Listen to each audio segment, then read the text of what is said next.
for the sub. What's up, buddy? Sorry, I'm a bad streamer. I was focused on hitting the A button as I precisely walk through Mount Moon. Alright, this first run is going to be a no reset unless I deem it reset worthy.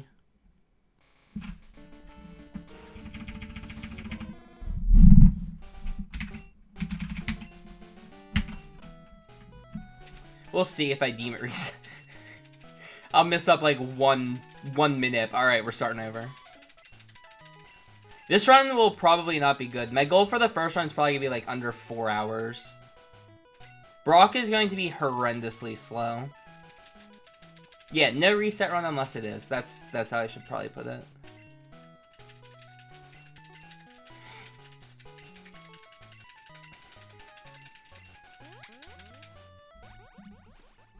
Okay, I'm gonna grab the potion. I know it might seem weird. I'm gonna lose the rival fight on purpose. But getting that potion is really convenient for item management. It puts potions in slot 1 and Pokeballs in slot 2 for the run. Pokeballs in slot 2 is like how I'm used to doing ball throws, so I grabbed the potion just for that. And it only loses like half a second, so.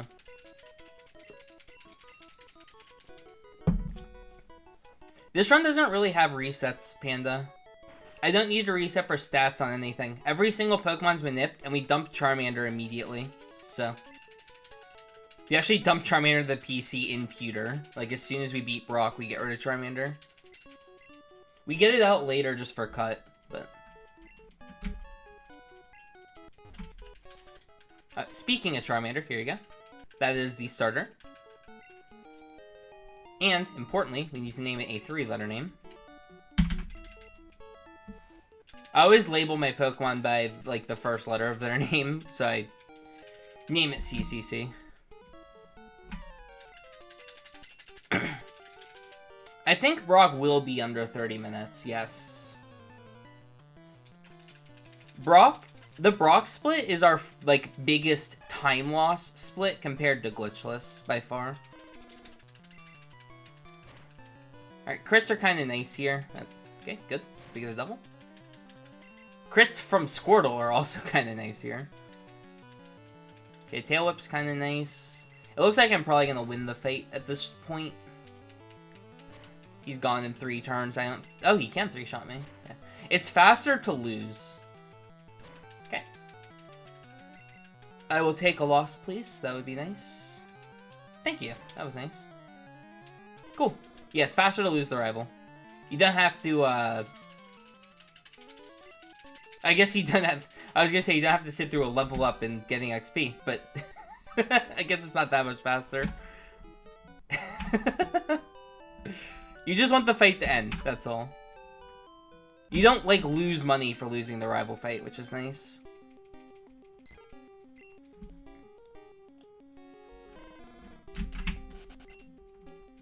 Yes, 124 Glitchless can theoretically have a sub-10 Brock.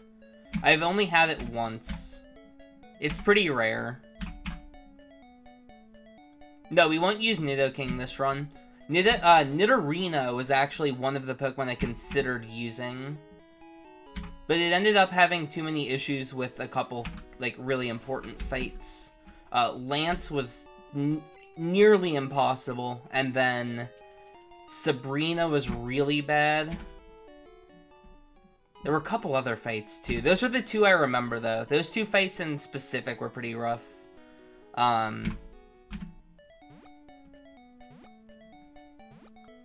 But yeah, we are going to use a Safari Zen Pokemon. It's pretty obvious which one I'm going to use, seeing as I spent 5 hours looking for a Manip for it on stream.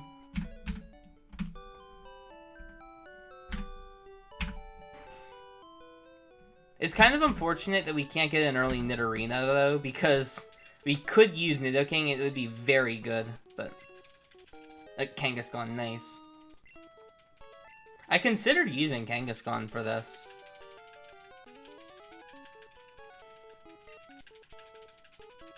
Well, I considered both, because Kangaskhan gets Surf, so it's not like it's that much slower than me getting the, like, picking up the Lapras. It would take me a minute to get Kangaskhan. I didn't want to look for another Manip, though.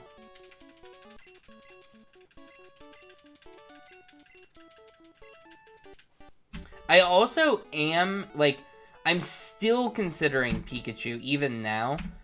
I think Pikachu has a lot of benefit to using. The only thing is, it's so frail, it doesn't really get any hits off. But if it does get hits off, it can be big.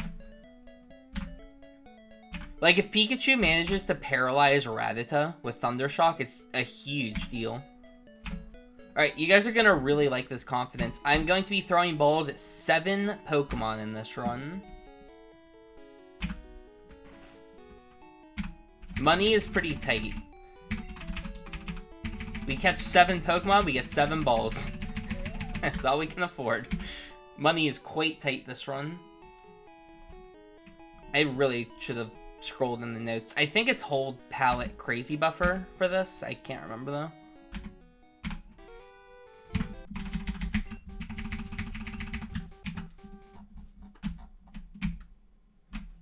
That was a bad reset.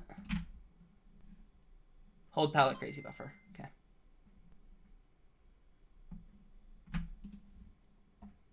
Alright, so first Pokemon we're going to catch is in this grass.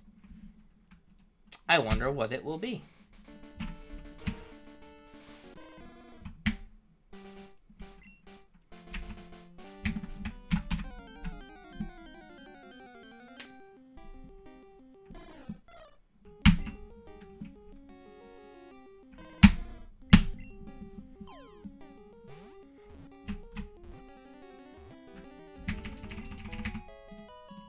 Alright, there's our first S.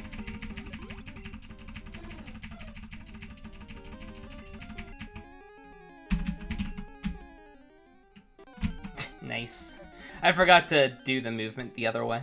Oh look, it's an Nidoran. I could run that for glitchless.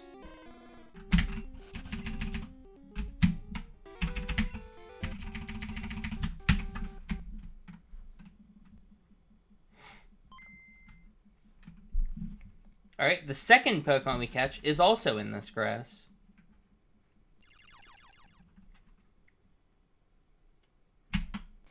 Is Spear runnable with Surf?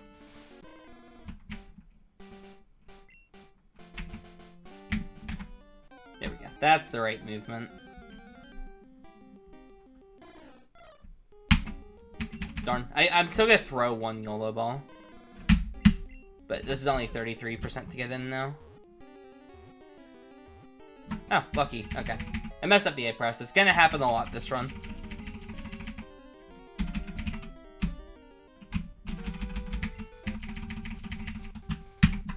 Alright, and the third Pokemon we're going to catch is also in this grass. No way! What a coincidence.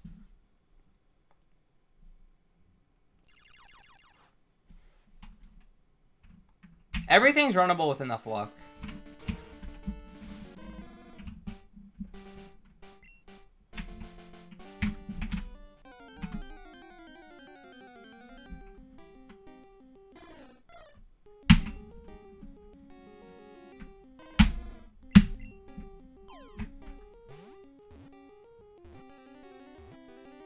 What a crazy coincidence. 3 things that we need were all in this grass. Moving on.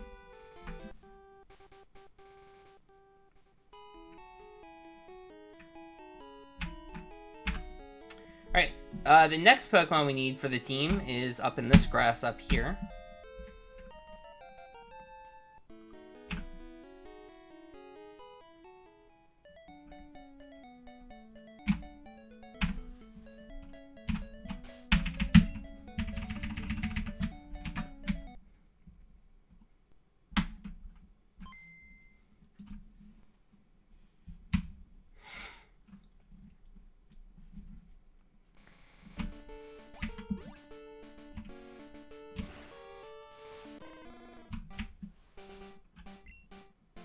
This A-Press is kinda hard.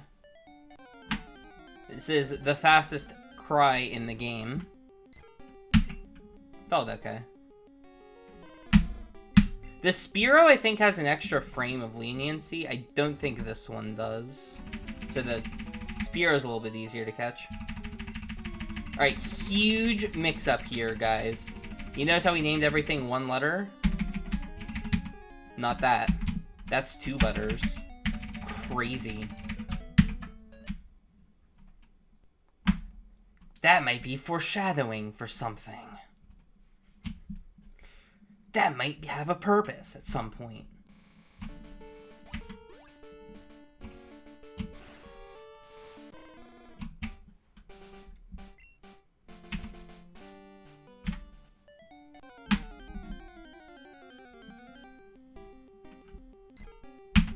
Ah, okay, I'll still throw a ball. That A press is kind of hard. Like I said. Okay, well, we'll just RNG everything, sure. Tauros is going to be 55th ball now. Okay. That is the official team of XP list to get through Brock. That is the team.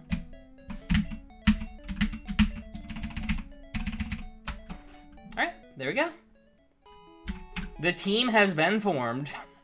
We have 3 Spearows, 2 Pidgeys, and 1 Charmander. That is the team.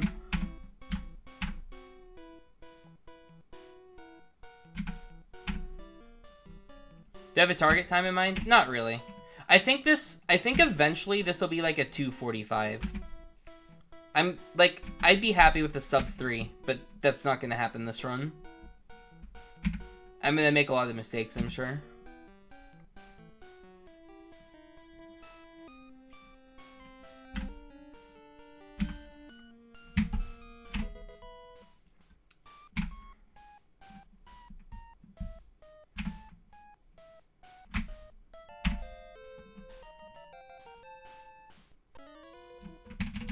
Okay, so this fight's kind of awful and glitchless, but it's pretty chill in this category, surprisingly.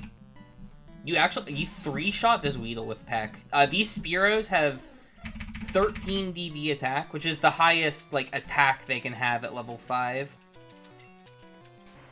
So they kind of shred this Weedle. Look how much damage that does. It's a range to 2-shot. Not guaranteed, but... Oh, well, if you crit, you get it. Nice.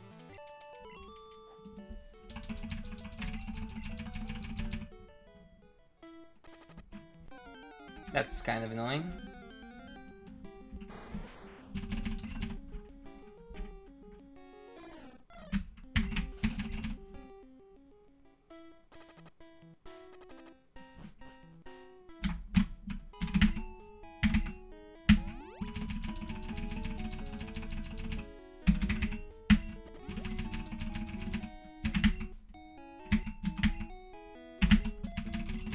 Couldn't find Pidgey there for a second.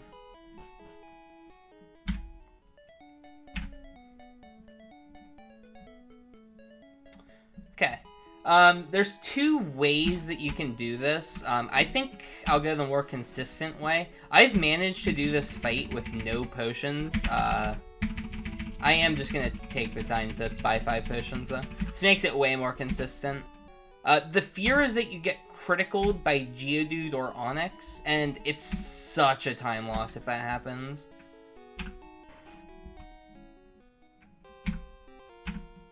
Wait, did I put Charmander in the lead or Pidgey? It's supposed to be Charmander.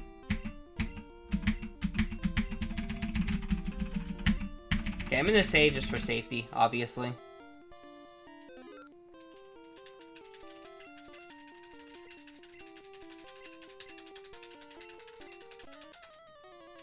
You lead Charmander because Charmander has Growl, and it's got the bulk to tank a Tackle, barely. Tackle does 18, Charmander is an 18 to... Wait, what?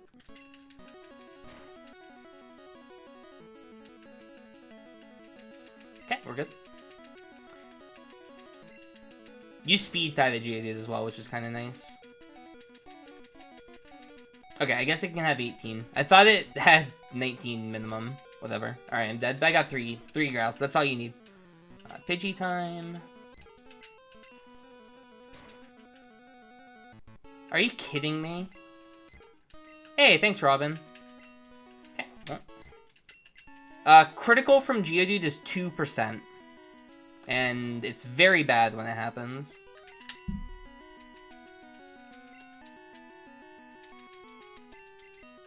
I'm thinking about just resetting now. I'm gonna play this kind of risky-ish.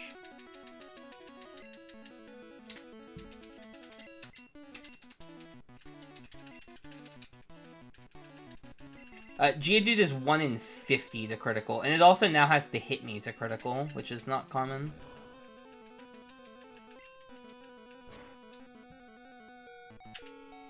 If it crits this Pidgey, the run... Or, I'm gonna have to reset to the start of Brock. I'm gonna swap out the Spearow, actually, now. Okay, really want this Spearow to survive. Alright, you do 1 damage per turn, obviously. He's got a bunch of rock types. You're level 5. He's got +6 defense. Same with Onyx. I would have to Tail Whip him 6 times to do 2 damage, and it would only save, like, 6 turns. So it's not worth picking a different starter just to spam Tail Whip. Especially because Tail Whip does nothing on this Geodude. No, there's no difference between Red Glitchless Manips and this run.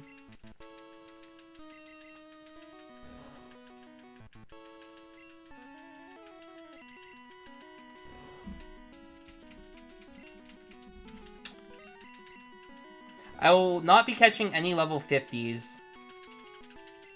In fact, our final Pokemon is going to be lower leveled than our, like, the Pokemon we're using when we catch it. Nice Gen 1 miss on Peck. You can only Gen 1 miss twice, that's why I wanted to get a couple gusts off. This Geodude takes like 30 turns, because that's 30 HP. Yeah, I'm going to use the standard Red Moon Minute.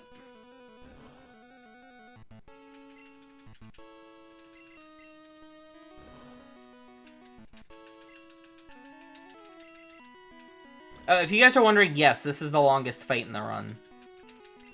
This fight, I think, is 20 times longer than any other fight in the run. Or pretty close to 20 times longer. I think on average, this fight is like 75 turns. The next longest fight is like 8. Oh, it hit me. Nice. Crit does nothing, Bauer. Crit does 1 damage, normal hit does 1 damage.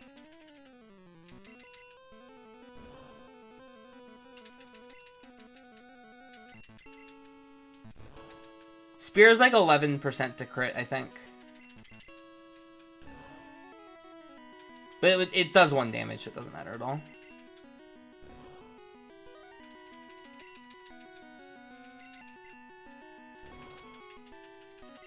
See, that did 1 damage.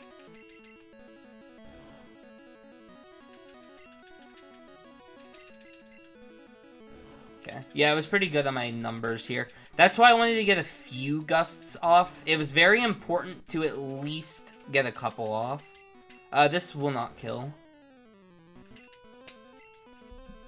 Had 2 HP there. I want to be full health for the Onyx. It's pretty important. Oh, the other reason why these Spearows are nice, they're faster than the Geodude. So you can get a priority growl. That shouldn't kill. Good. Screech is good. I really want to see Bide here. Bide's a pretty big deal.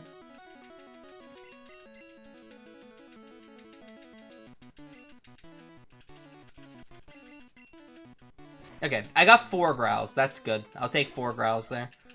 Alright, very scary moment here when you only have 1 Pidgey left. Okay, just please show me Bide. Just Bide. Come on, show me Bide. Please just show me Bide. Thank you. Okay, there's no point healing because he's going to do 4 damage with Tackle. And if he hits me with if he crits me with the Tackle, I'm dead. Even from full. You just really need this Pidgey to get off a bunch of sand. Sand is very important here. Okay, we're good. I've got the full setup.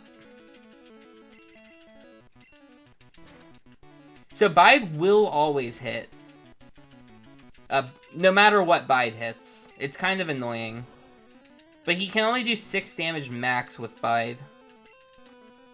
Tackle is, I think, 20-something% to hit? I forget. It's in the 20% to hit. So this Bide's going to do 6. Yeah, that's a 6 damage bide. Wait, that crit do 2? Okay, no, it did 1. It just looked like it may have done 2. I was gonna say, there's no way it did 2 with, with that. Alright, so there's potential I go down to 1 hit point here, which is fine.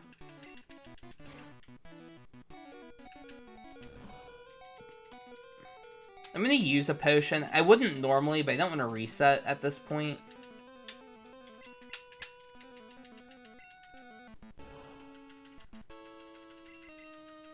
And this way I'm not dead to tackle if it manages to hit.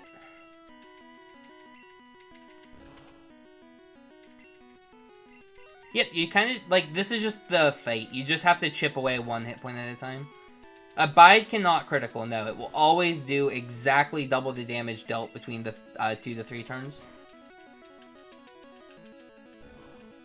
What's really interesting is Bide can Gen 1 miss, but it can't miss. Does that make sense? It's very strange.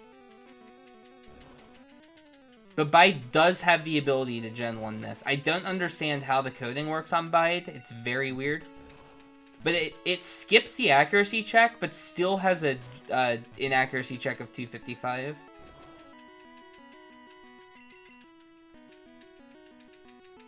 Okay, I'm actually dead to tackle if it does hit now. Tackle will do 8 to 10. That was scary as soon as I said it. But I have 2 Spearows in the back, so.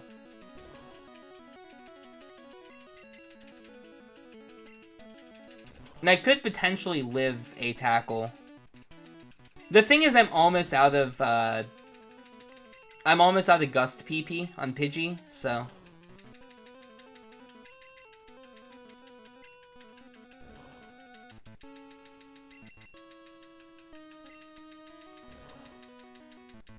Yeah, we're planning something. I just have to get set up. That might kill. Nope. Okay, I got the low roll. Nice.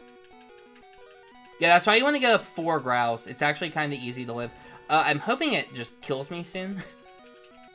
Okay, perfect. I had one left. And it wasted its crit there. Okay, good. Just use Bide, please. Okay, please just use Bide. Okay, I should win. He will die in 2 turns, I think. And 1 more turn. He's gonna unleash energy here, but it's too late. Alright, we have defeated Brock.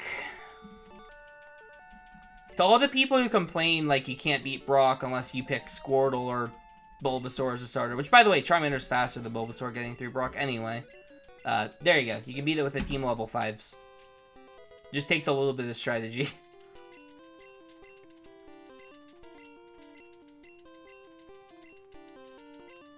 And 12 minutes of clicking Pack and Gust. Anyways, we have to go back to the center here. We used up, like, our entire team's PP doing 1 damage at a time, so we just have to center no matter what. And we also need a party space for our next main, which we'll catch in a little bit.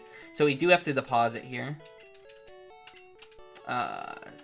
We get rid of this. It makes the most sense to get rid of Charmander. We'll have to withdraw it later, but Charmander's the most, like, useless Pokemon for the fights on Route 3. And these fights are pretty hard, so we want to make sure our team is in the best shape possible. Something else, when we finish this route, it is a requirement that the Pidgey named PP is still alive. We cannot finish the run if that specific Pidgey gets KO'd.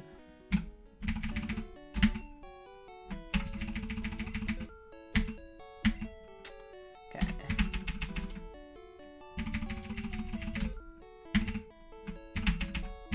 I hope that's enough antidotes. CCC will return. We will get CCC back.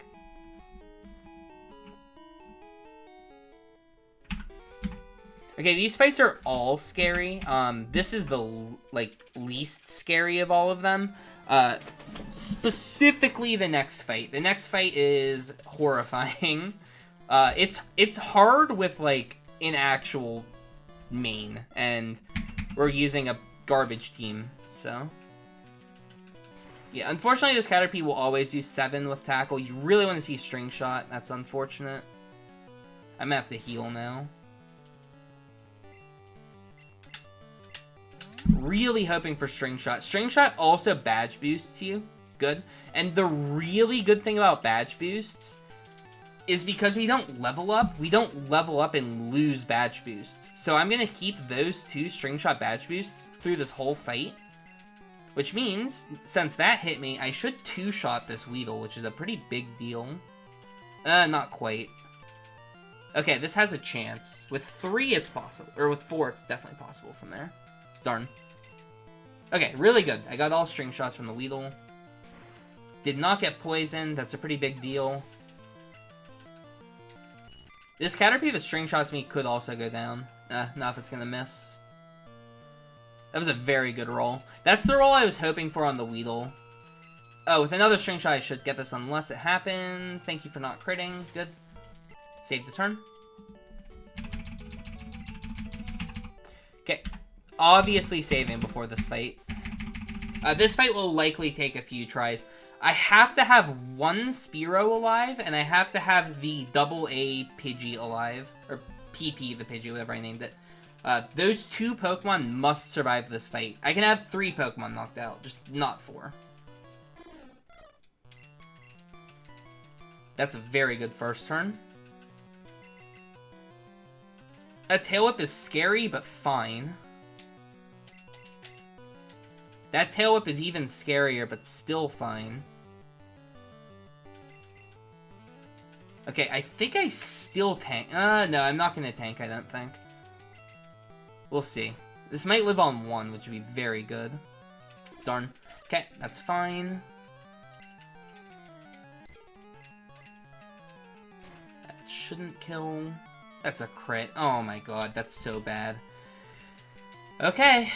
Fight's hard now. That's what I mean, like, this fight can just turn bad all of a sudden if he just gets a bad timing on the crit.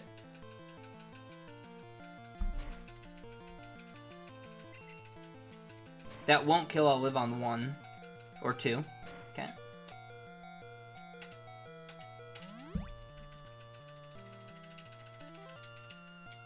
That's interesting.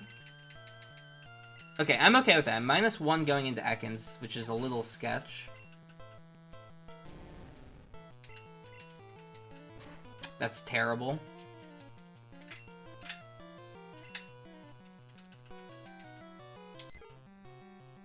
That's so bad. Come on.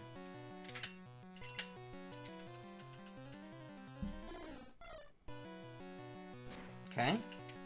Just 1 more turn. Good. That's good. Should get off my second growl. Perfect. Okay, that's fine.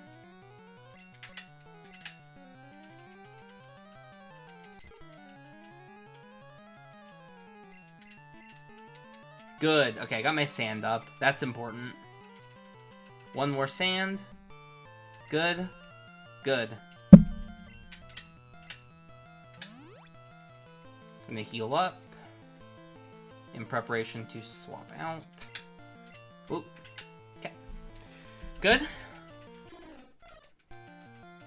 I nickname my Pokemon the first letter of their name, just for the sake of me. It makes it easier for me to, like, know which Pokemon is which, because they all have the same icon. That way, if I see an S, I know it's a Spearow, and if I see a P, I know it's a Pidgey. That's the only reason I nickname them like that. It's annoying. I'm dead to Poison Sting, which would not be good right now. It's good. Yeah, you run a 5-bird team. It's kind of interesting, but it's the fastest way I could come up with to get through this area. That's a great miss. Okay, I'm through the fight. This Spearow is going to faint, but it's fine. I'm going to heal up the other one. Again, the requirements for that fight were to get through it with Pidgey and PP still alive, and I've met the requirement. Crits don't really matter that much. You don't do that much extra damage with criticals. You'd be surprised, like, how minuscule of a difference they make. That's a great string shot. Again, string shots are just badge boosts for the entire fight.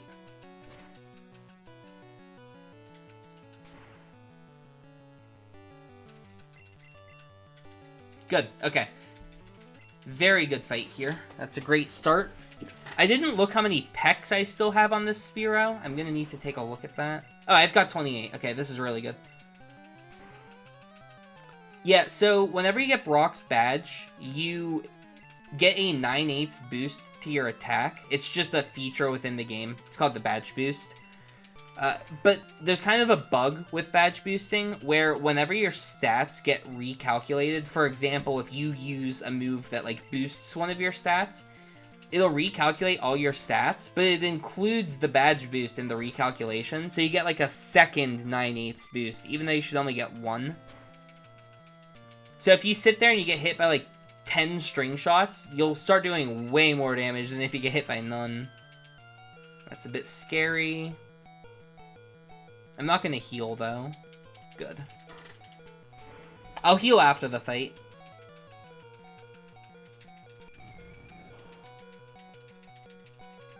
I don't know if the daycare can give you XP in this. I will not be using the daycare, though.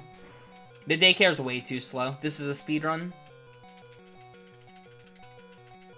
Yeah, this will be on YouTube if I finish the run, which I hope I do. Well, this isn't a reset, so of course I'll finish the run. This run will probably be garbage, though. Don't expect anything good out of this one. Yeah, the daycare's probably not affected. One. Good. Okay, I was hoping it would faint there. I'm gonna save before this fight, because I'm a little scared.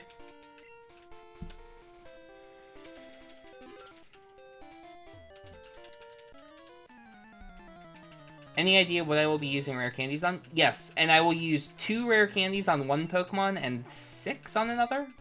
No, 8 on another. Almost all my rare candies go into one Pokemon.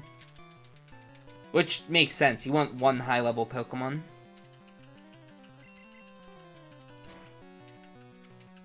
That's a crit. Okay. I'm gonna heal. Oh, whoops. You really don't want to risk your other bird. Yeah, it would have done 7. Okay. That was a range to kill me. That's why I healed. Oh, nice. I got the second string shot I needed to get that one shot. That's really good. Okay. Cool. We survived Route 3. That is, Route 3 officially survived. How many are in the game? There's 12 rare candies. We pick up, I think, 10 of them? We don't pick up the one in Victory Road. What's the other one we don't pick up? We skipped 2 of them. I can't remember what the other one is. We used 2 there. No, we used 9 rare candies, I think. We go from... No, Yeah, we used 9. Okay, so we pick up all but the one in Victory Road. Please no, please no, please no. Thank you. Okay. Alright, this is the manip. This is a garbage manipulation. Hold on, let me scroll up in the notes. Okay, here we go.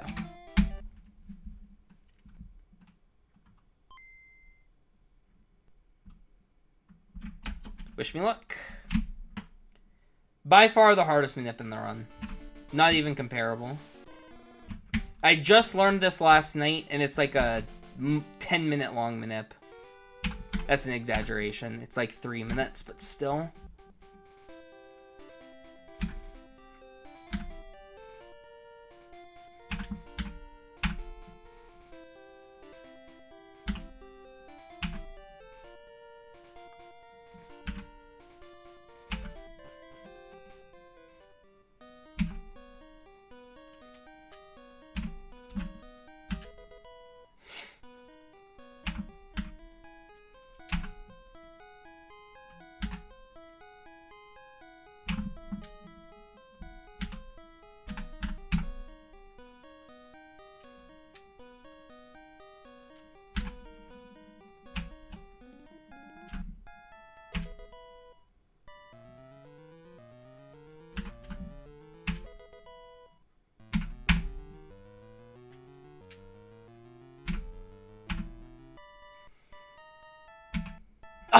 come on. Okay, Manip failed.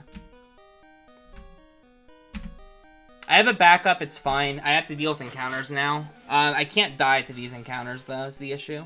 If I die to the encounters, I have to reset. It's very hard to run.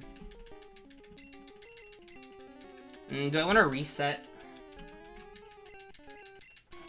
What are my chances of making it? I'm gonna get like 4 more encounters. PP can't die, and I don't have a lot of potions. Dude, I can't believe I walked the wrong... It's the A presses that I should mess up, not the walking.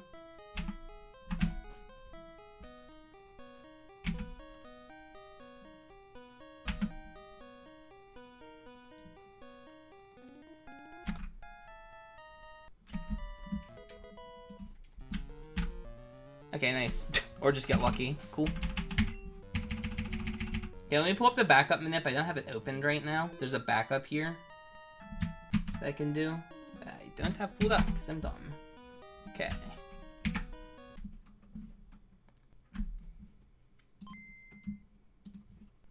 If you mess up a Nip, they're ruined forever. You have to play frame perfectly from when you do the hard reset until you get the RNG that you want.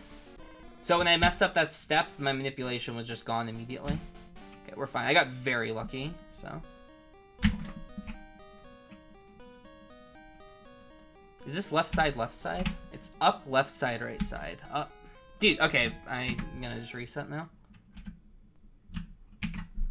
That was weird. Dude, my, like, up arrow is, like, sticking. It's very weird.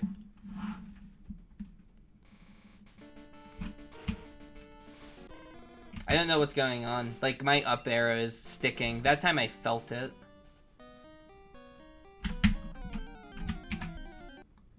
Okay, I'll hit this eventually. It's fine. I'm expecting this to be bad.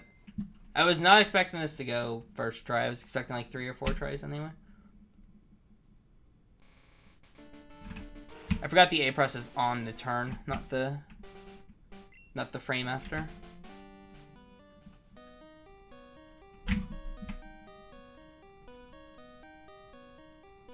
Okay, up arrow, can you please?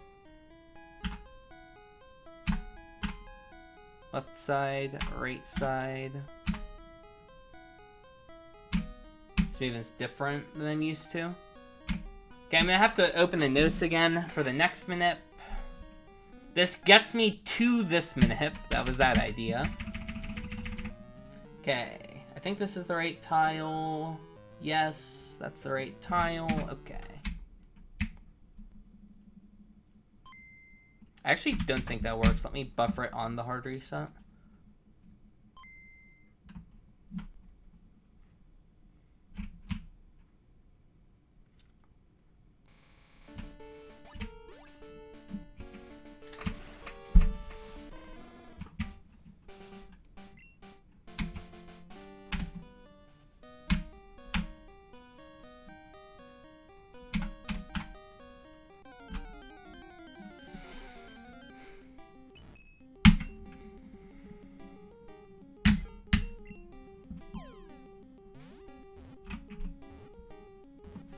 Good. Okay, got that first try. That's helpful. That's our new main. There's a reason for everything. That's that. This just becomes regular C. Swap C to the lead.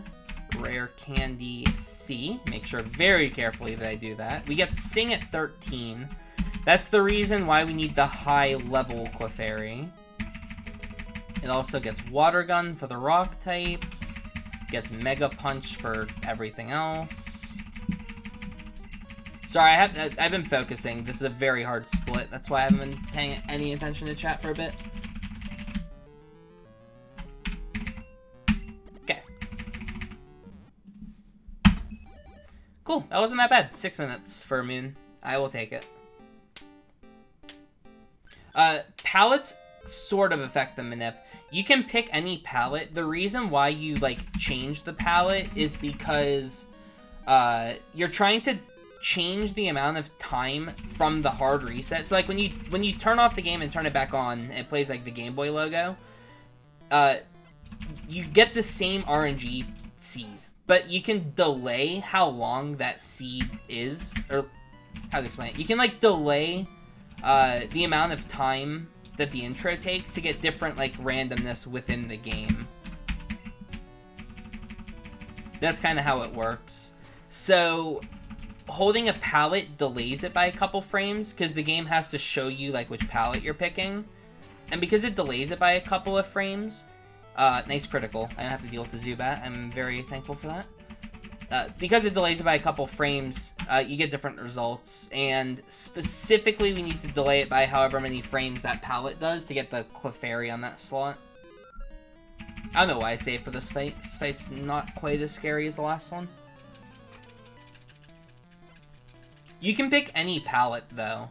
You just have to buffer it when you hit Control R on the... Or, well, when you turn off the game on console. I got the Battle Roll. I'm gonna go for it, but this might not kill, and I'll be sad if it doesn't. Okay. Yeah, Pound is not the best move, but it's 100% accurate. Or, well, Gen 1, 100% accurate. So we kind of have to use it in a lot of situations. Specifically on the next route. The next route, we're going to have to use it a lot. Route 3 sucks. Or, Nugget Bridge sucks in this run. It's very hard. Also, it's upstring.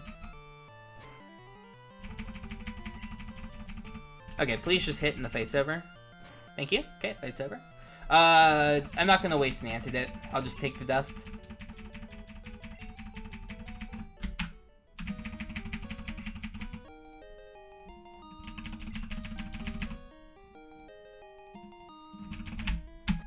Oh, that's the wrong movement. You go up one tile, not two. Okay, I need to remember that next time.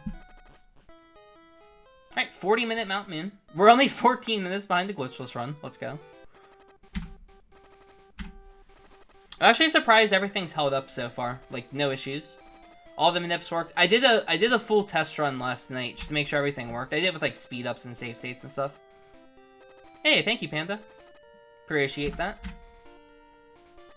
Okay, so instant text is allowed in this run, but, like, haha. Not a fucking chance. You'd have to be nuts to do it. Okay, I have to center first. It's kind of unfortunate. It'd be faster to center later, but... because we'd only have 3 Pokemon, so we wouldn't have to watch, you know, all the Pokemon go up on that thing. But the issue is, we have to deposit here, and we have to deposit a lot. So we are going to... deposit. Actually, I was supposed to... Okay, it doesn't matter. I'll keep the 2-letter name Pidgey. Whatever. It's done its job.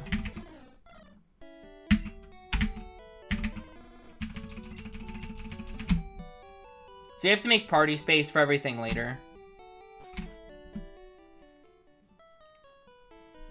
Oh, I need to buy more potions. I used too many. I forgot how many potions I used. I used almost all of them.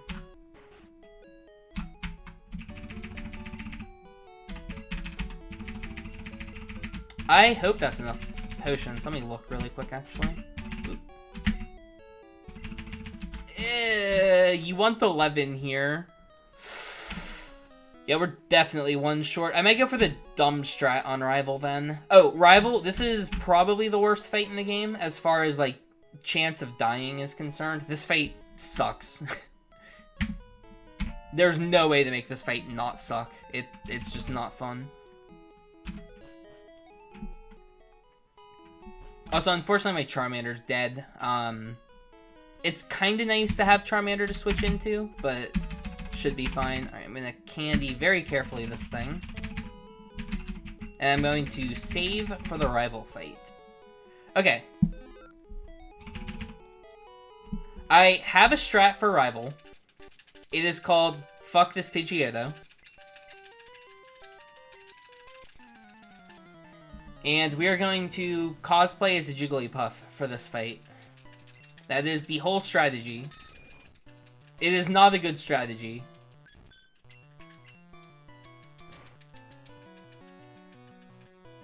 That's good. That sucks. There is no difference between the two versions. Not a single difference. Please hit. I'm gonna go for Pound here, because it's still asleep. Nice. At least I got a long sleep, even though I missed 2 Mega Punches. PP really matters, so those 2 Mega Punches kind of suck to miss. I'm gonna just go for it. I think 41 HP is fine. I'm a little scared, though.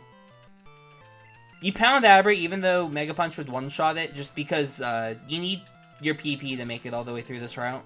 That's why we kept PP the Pidgey with us, for good luck. Good. This is a range, not likely. That's what you don't want to see. Okay, at least we didn't die. Alright, this is the scary bit. It sucks. Come on. Please hit. It's a speed tie as well. Please just hit. Good, okay. Phew. Good. Like, crit him, please. Fuck. That's fine. Drop my speed. I dare you. Drop it. I think I'm dead. I'm dead if he water guns, pretty much. I'm gonna have to use too many potions now. That's very good. I've missed so many Mega Punches on this fight. This is getting absurd. Okay, I can Pound. Just win the speed tie, please. That's so annoying. Okay, I used a lot of supplies to get through that fight. That's not good. And I missed a lot of Mega Punches. That was a very bad fight. I have, what, 8 potions? I'm gonna just turn around in center.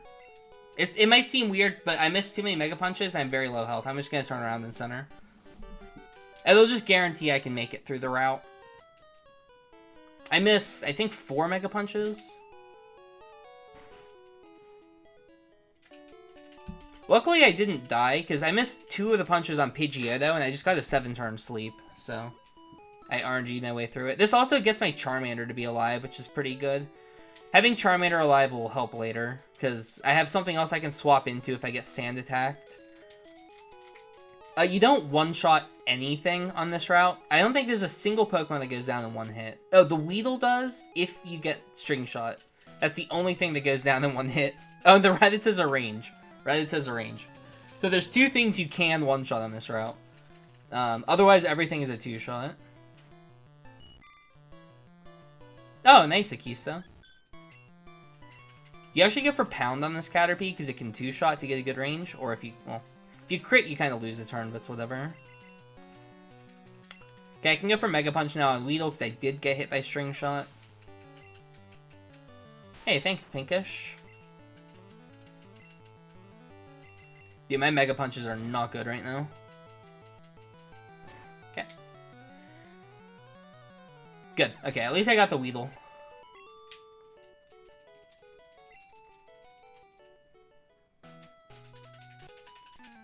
Yeah, the hardest part of the run, as far as, like, consistency, is definitely the early game. Once we, like, get through this early game slog, the game, like, it's so much more consistent. I mean, we have to rely on Mega Punch as our, like, only attacking move for a pretty long time, and it just sucks, because at any point you can just miss 3 of them in a row. Maybe I should have grabbed Instant Attacks. I'm getting farther than I thought without having needed to heal.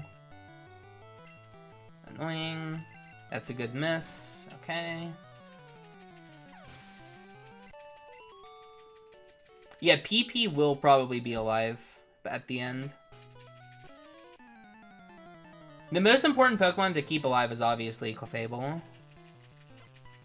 I'll sacrifice Charmander before Pidgey, because Charmander is completely worthless, and Pidgey has a couple uses that I can use it for if I need.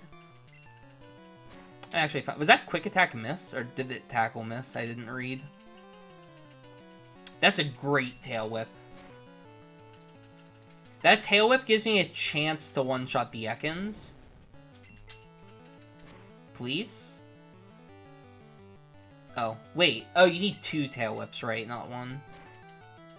I remember now. Luckily, it missed Wrap, so nothing bad happened. It sucks how much you speed tie on this route. There's just so many speed ties. I think this Zubat's a speed tie as well, but I'm not positive. That's a good hit. Just hit through, dude. Good. Okay. It's always scary when that happens. That's a situation where I would have swapped to Charmander and started spamming Scratch. Because I would have eventually won with Charmander. Just would have taken a while. Alright, the next fight's terrifying. This fight's bad, but the next one's, like, really bad. I don't think I mentioned this. For you guys wondering, like, how this is working, this is just a ROM that doesn't give XP. That's it. There's, like, that's all there is to it. Just don't sand me for this, please. I'm gonna Mega Punch that. Okay. Yeah, all the Pidgeys are really sketch.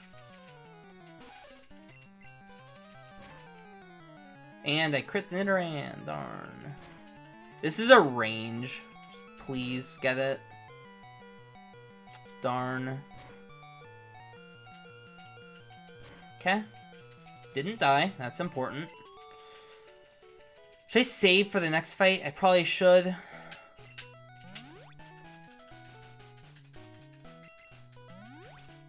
Yeah, I'm gonna save for this fight.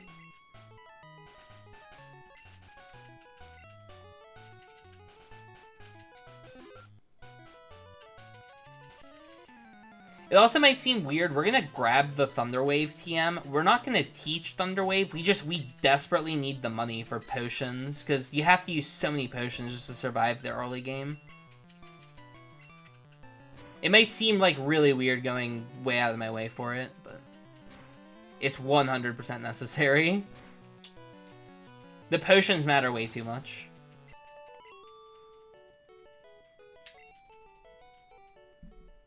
I'm just gonna go ahead and use one here.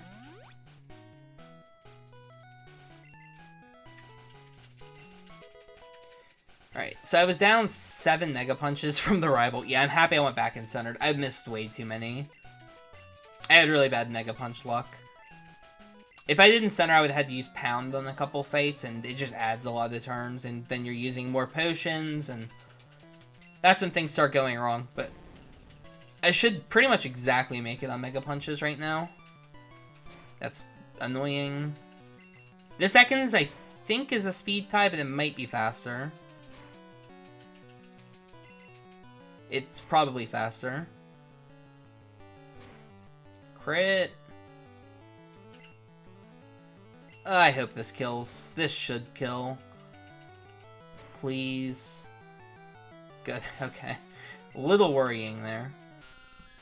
The Zubat's definitely faster. Bad. Very bad. Okay. Crit, please. I'm begging.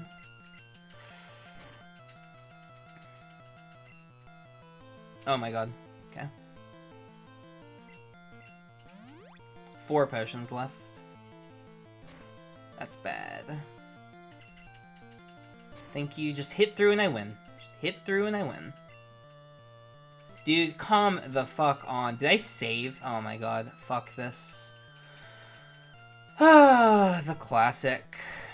I'm dead before I get a chance to heal to that. Great. Just hit, dude. Just, like, hit the move. Please. Please. Oh, fuck you! Really, dude? 3 hit selfs in a row and turn 1 hit supersonic. It's 40% to hit. 1 in 3 to use it. I might not kill with this pound. Okay. Wow, that fight was good. Jeez. Just every part of it went wrong.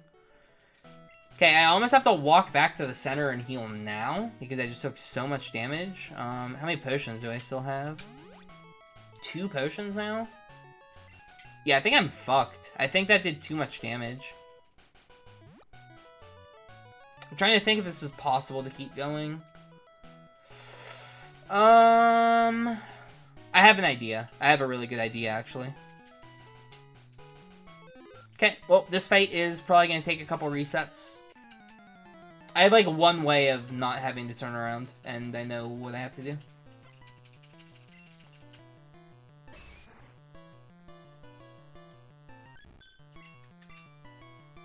Thank you. Thank you. Thank you. Good.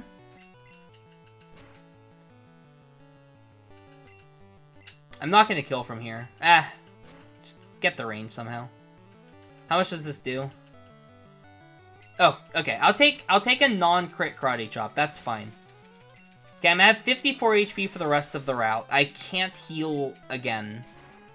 Actually, I can. If I have to use both potions, I'll deal with it. It's fine. This is so annoying. Okay, we have to come here and grab this. I just dropped frames. That happens. Ooh, nice. Nice.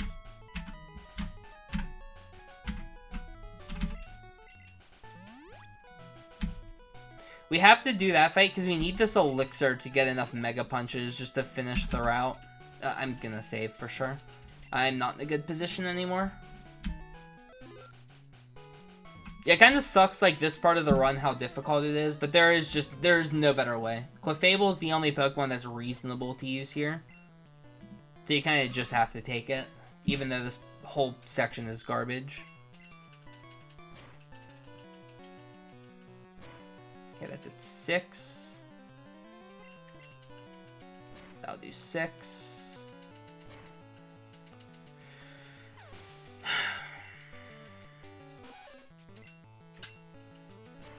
Crit, please. Get the Mega Punch there. Come on. Oh, come on. That was so much damage. I'm gonna have to use the potion. Okay, I'm gonna use the potion. It's gonna require me to do a bunch of swapping later. Really sucks. There's just no way around it. That fight was terrible.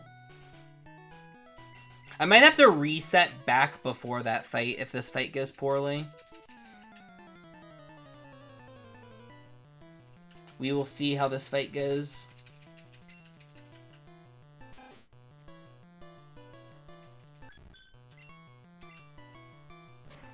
Fuck off. Please just get this range. I've missed every range on this route. Thank you. I will take it.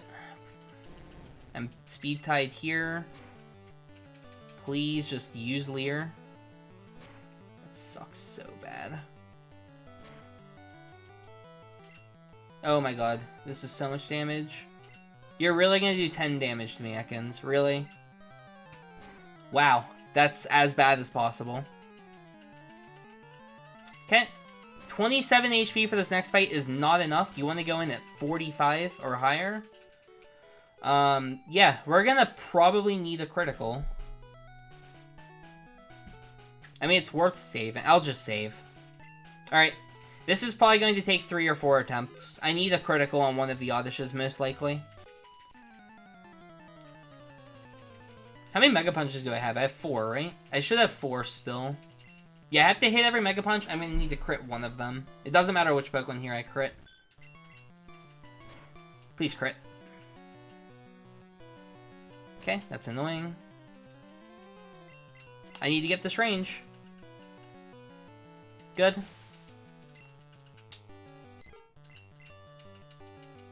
Good. Good. I'm gonna go pound the Mega Punch.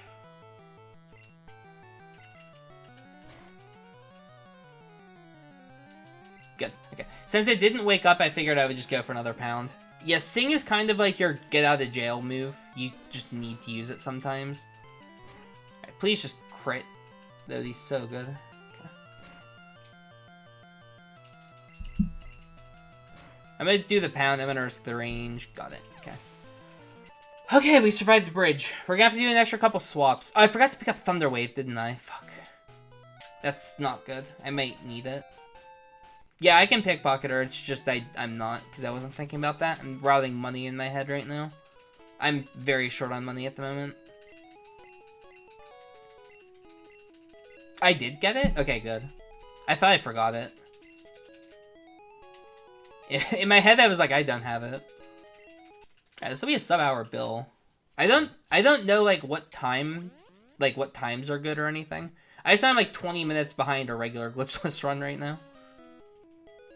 Which isn't that bad. Like, 20 minutes behind the glitchless run at this point is not too terrible. Especially with, like, what we're dealing with. Obviously, I messed up a few times, but nothing too punishing. Okay, good. I have TM45. Okay, we got the center, and we have to go down and heal up. Yes, this is literally the first attempt. Started stream, did this run.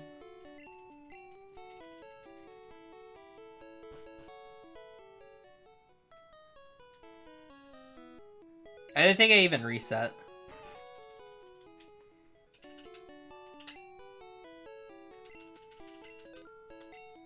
We hold on to that nugget for later.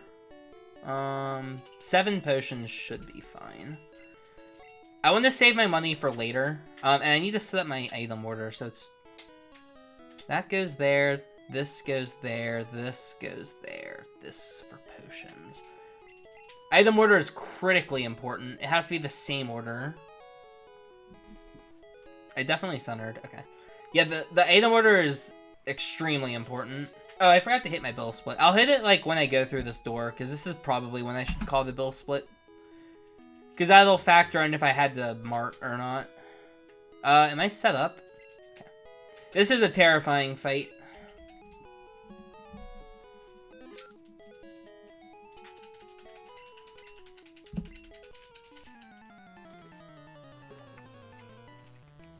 Okay, we are officially 3 fights from being able to breathe.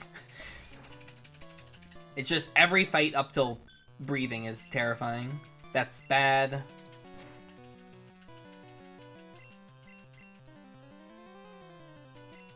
Thank you. Good crit. I will take that. What do I think's the most difficult fight in this? Rival 2, probably. This fight's on that list, though. This is in the top something of difficult fights. Please crit. That'd be very good. That's a bad roll. Crit. High range. Darn. Good. Beautiful. Okay. Good fight. That went, like, as good as you can ask for.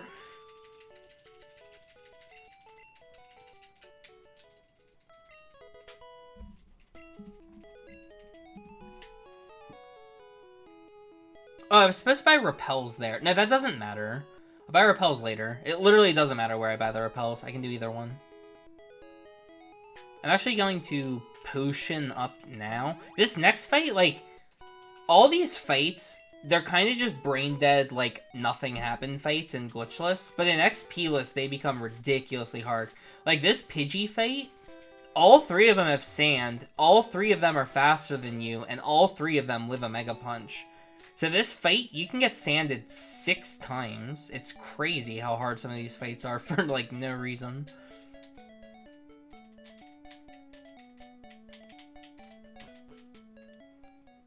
Yeah, Taurus is where we're going to lose the most time this run.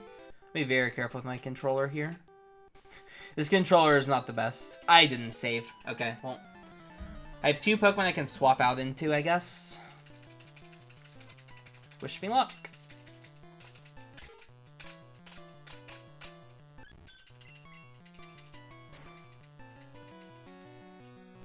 Good. You can usually finish with a pound. I'm gonna go for it because that was a pretty good roll.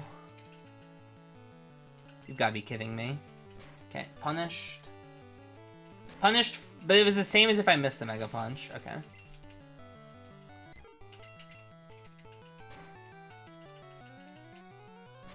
Crit, please. I would love this to crit. I can't go for that.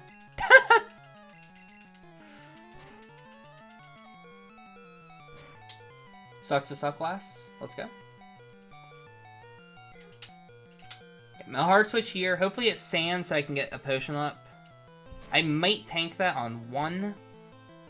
Of course it crit. Okay, I'm playing this a little risky, but I kind of need to because I am very low health. Please tank. Just tank. Of course it barely doesn't. Okay. Here we go.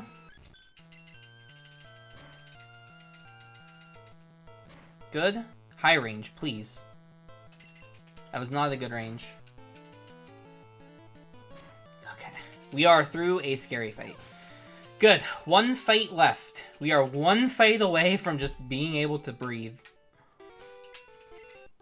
Good. I have all the potions I need. I can heal in the fight once if I need as well. I'm gonna obviously save. Yeah, having the 2 deaths is a bit sketch, but I would rather have the 2 deaths than deal with this fight, so...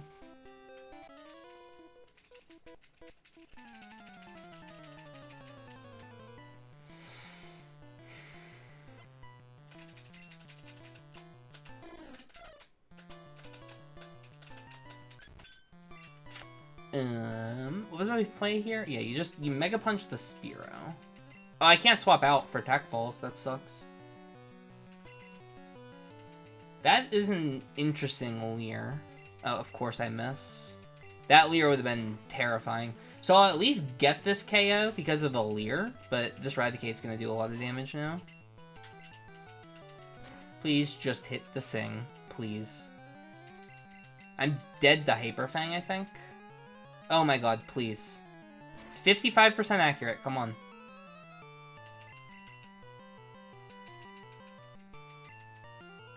Okay, I hit the last coin flip. Okay, we need to hit Mega Punches right now. Please crit one of these, that would be so nice. Please just hit. Is it dead? Okay, guys, we made it! We're here. We made it. We're in Vermilion. Oh my god, we made it. I can't believe we're here. Okay, that's a big deal. We made it to Vermilion. Let me make sure my items are correct. Potion Ball. Potion Ball, Antidote, Helix. That matters, I had to check.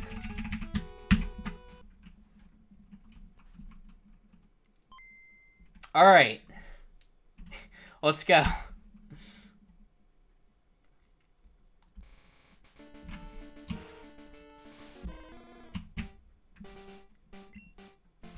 Of course, we missed 3... Oh, wait. What's this movement? No, this movement's 1 before. Okay. I love how my notes say, head to Vermilion, sacrifice as needed was in the notes. And I certainly did that.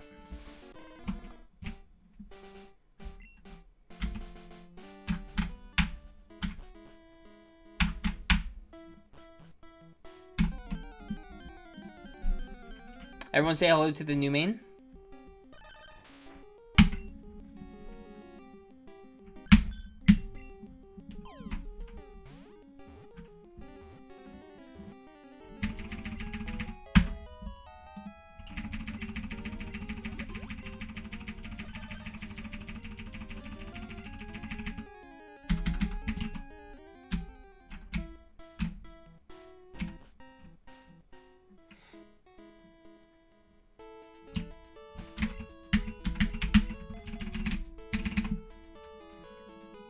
Alright. We can breathe. Life just got so much better when I caught that thing. You guys have no idea.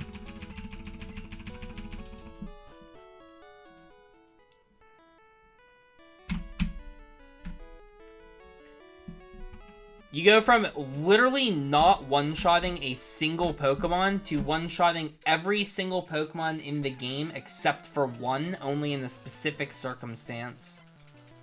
Everything else is a one-shot. It's just such a massive difference.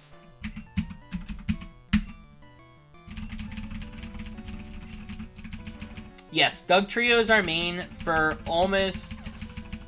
Well, for like an hour-ish. Maybe not an hour, but a pretty long time we get to use this thing. Okay, my up was sticking, so I was afraid I was going to hit her. It might not seem like it, but our moves are pretty closely routed here.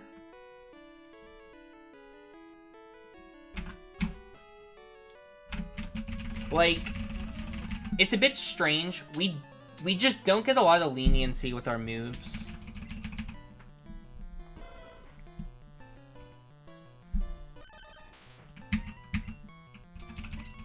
We will end this segment with 1 body slam. 0 digs, 1 body slam. Which means we're allowed to Gen 1 miss 1 time. Though that is assuming things go poorly. We could end it with up to 2 digs and 2 body slams. But it's very likely that we lose 3 PP due to damage ranges and growl. Mostly growl, but partially damage ranges.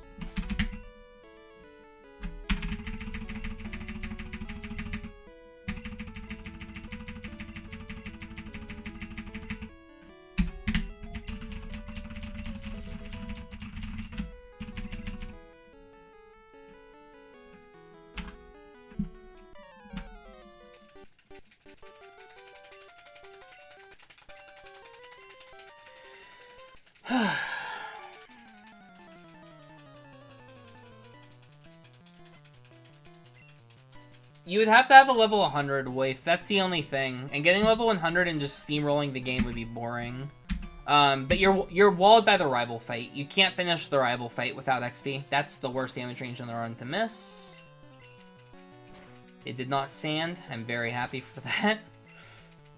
That thing is 37 out of 39 to die to body slam.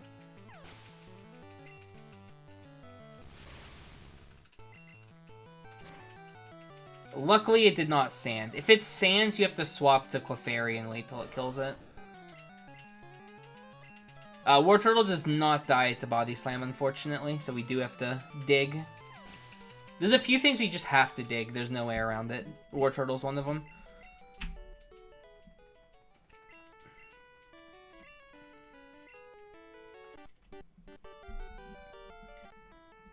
Oh, I guess you could lose the rival. So you would lose the rival.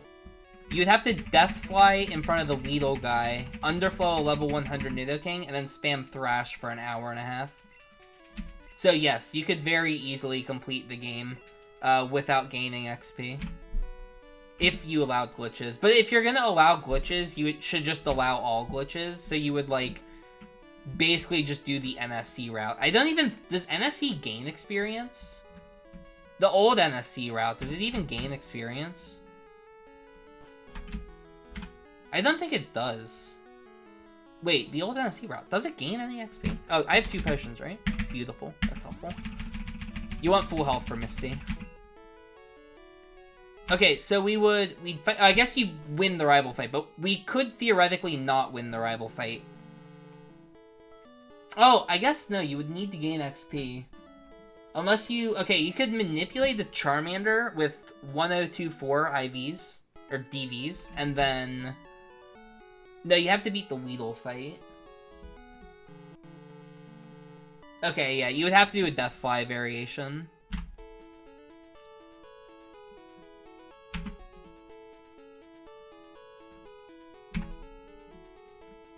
Yeah, Yellow NSC can probably do it.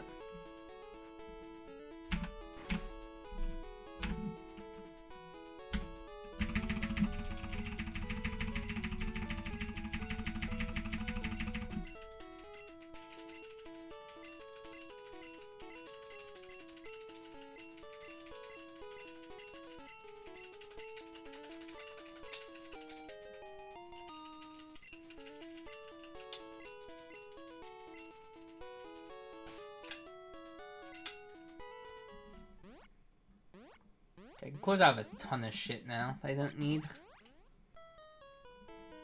Okay, I'm gonna save before Misty. Critical Bubble Beam. Okay, the exact way that you lose to Misty is turn 1, she has to X-defend the Starmie.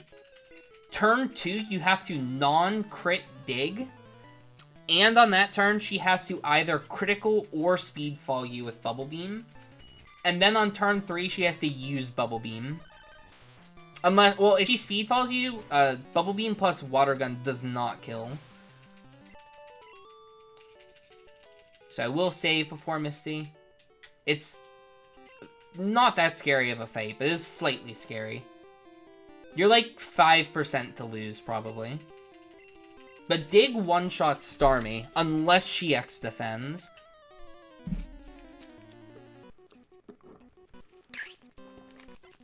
And it's a pretty favorable roll. By Samson. Here. That was not the turn to critical. Okay, do not X defend. Good. Easy. Okay. Yeah, if Misty goes well, like, nothing happens. It's just, there's one exact thing that can happen that's scary. I did not get it. If she X defends, she lives, and then she can hit you. Otherwise, it's totally free. Okay, it's kind of unfortunate the ordering we have to do things, but we did have to come, like, up to Misty, because you can't cut without Misty, and we're not doing that fight with fucking Clefable, so... Yeah, that is our order. Don't you dare. Thank you. Gen 1 this and the Bubble Beam crit speed fall. Well, if it crits, there's no speed fall. I'm just dead. So. Okay, what's this menu? It is this for bike. I know that much. I teach cut. You.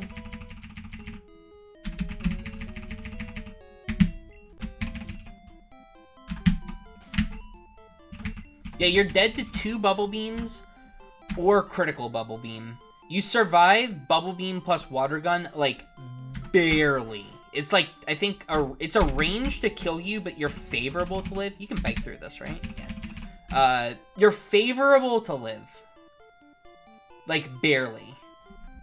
It's like almost a coin flip.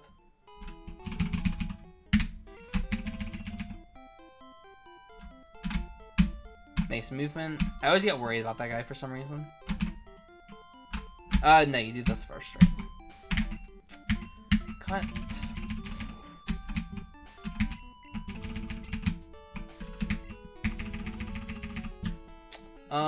There's no pallet here? Yeah, no pallet.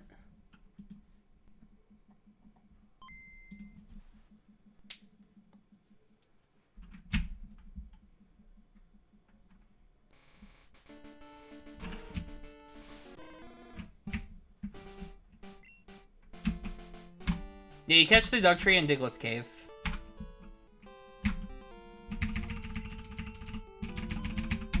Yeah, it comes like super high level. It's really nice.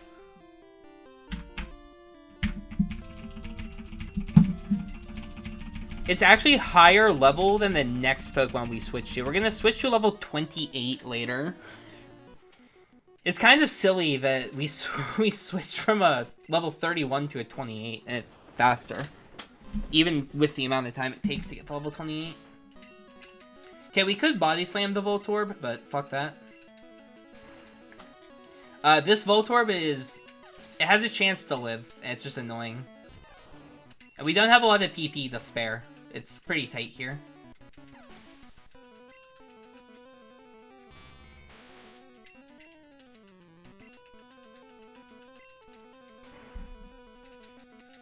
What level 28 Pokemon? We're gonna swap to a Tauros later. Not really trying to keep it a secret. I've spent a ton of time routing it. Okay, good. So yeah, you can spam meme Safari emotes later.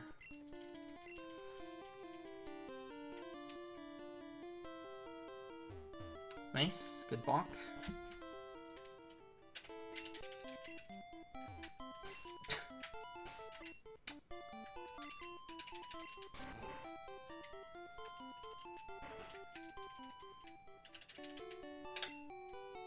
Oh, you're supposed to buy first. Buy 5 of those.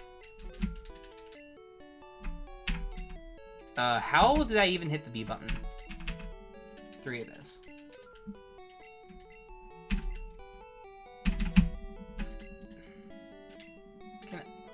Can I just, like, hit the select button, please? That... TM28 gets sold. TM24, TM11.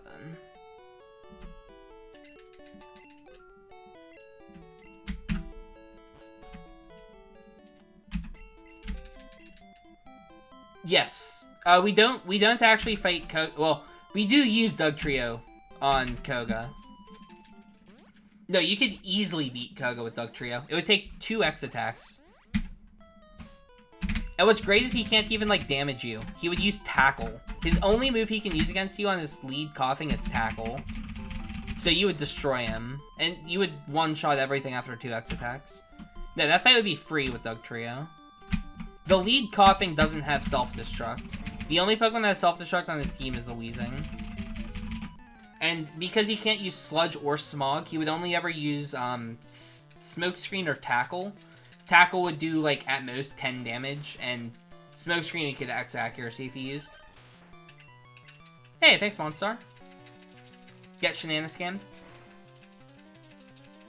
Why don't I go Dugtrio to Zapdos? Zapdos is slower than Tauros. Tauros is a better Pokemon. It comes, you know, 22 levels lower, but it's better. Okay, we need to run out of digs here. It's a bit weird. I could Body Slam these Oddishes. They're not even ranges. They're guaranteed with Body Slam. But the whole reason I'm using Dig is because we're going to Ether Dig in the first Repel menu coming up, and we really want to make sure that we get the most out of the Ether.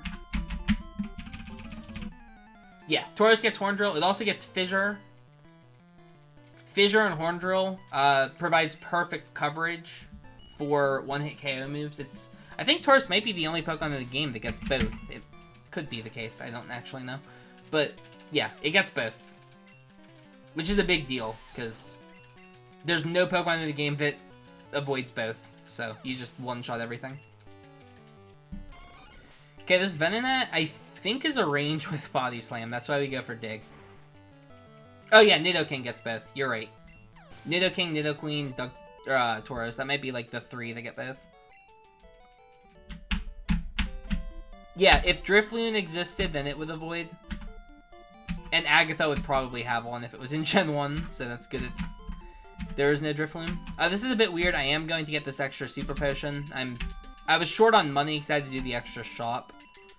So, I am going to do this. Oh, Rhydon does too. Yeah, you're right. Okay, there's a lot of Pokemon. I was wrong. My bad.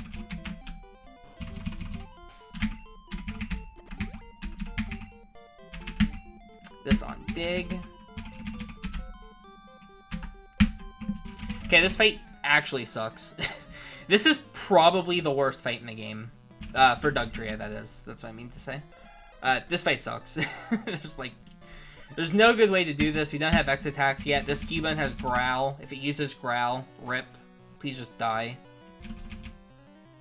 That sucks. Okay, that's what you want to avoid, obviously. Luckily, Scratch kills. Alright, now we just need to land a critical on the Slowpoke. That's bad.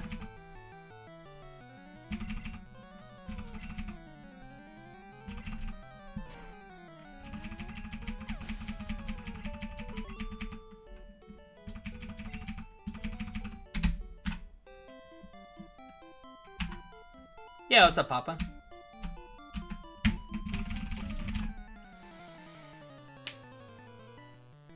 Yeah, I got the crit on the last turn. Yep.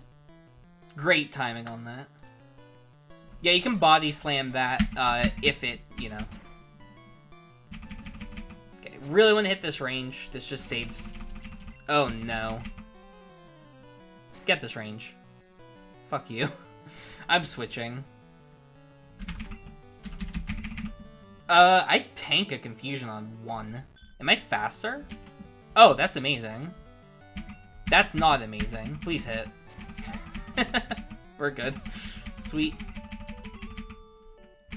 I was not going to deal with Confusion there. Not a chance I was dealing with Confusion.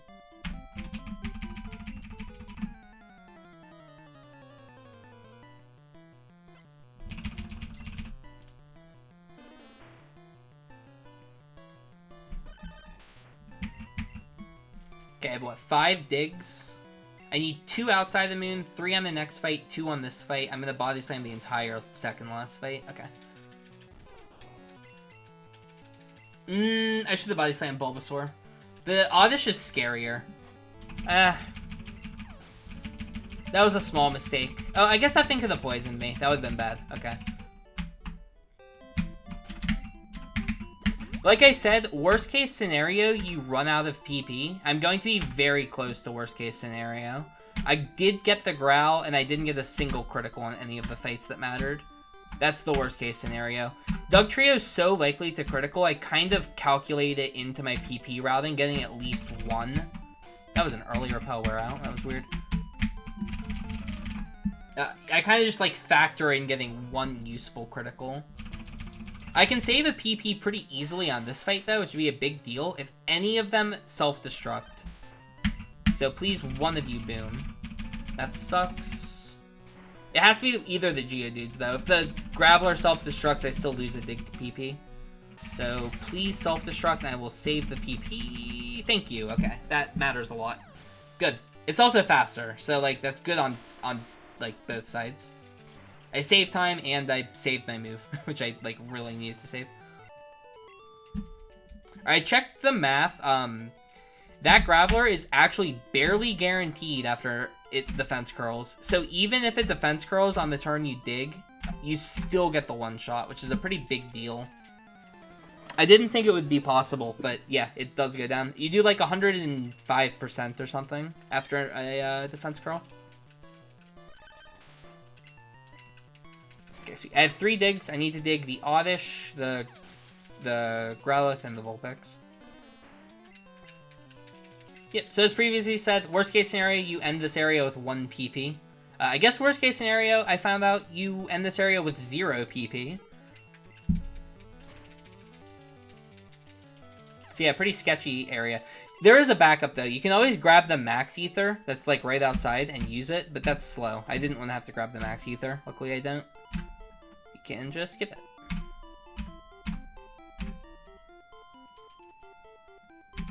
We're going to be centering like really soon. That's why we're like trying so hard to not have to bother.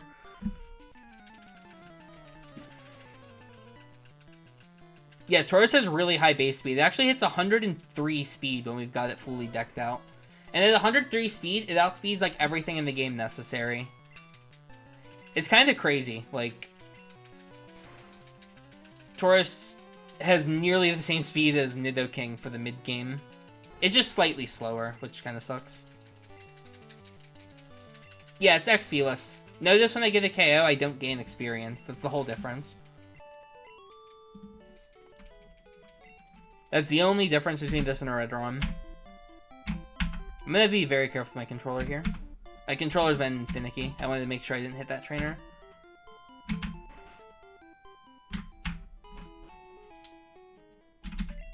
Okay, if something gets routed out of the run, it's gonna be this next section. I tried routing it out after the fact, which just didn't work well. We're gonna go into the Rocket Underground. We're gonna pick up a Nugget. Whoops. We're gonna pick up a Nugget, a Rare Candy, and the Horn Drill TM. We're like just short on money if we don't go into the Underground. We're not just short. We're like 5,000 short. So the Underground just ends up being a pretty decent way to get enough money for the run. And like the side benefit of it, we get another Rare Candy, which, you know, Rare Candies are very good. We get more levels on Tauros, especially early on. So it's just one of those things where it's like, I probably should route it out, but there's a lot of benefit to it. So at least for early on runs, I think this is worth doing. We don't have to do like a very long trip. It's actually a pretty quick trip down here. It takes like 3 minutes, I think. But this is definitely 3 minutes of time save for a future run.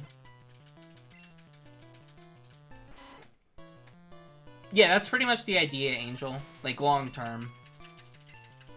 Unfortunately, this Raticate does not go down to Body Slam, so we do have to use Dig here. No, Explosion is not priority.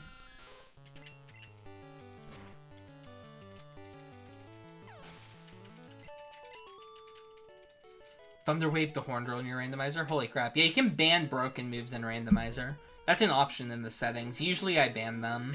That's why you never see us with, like, Fissure or Horn Drill or Dragon Rage when we do our races. Oh, the other reason we come down here is the PP up.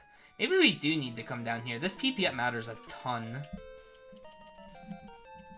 I forgot we get the PP up here. There's not really another PP up that we go past.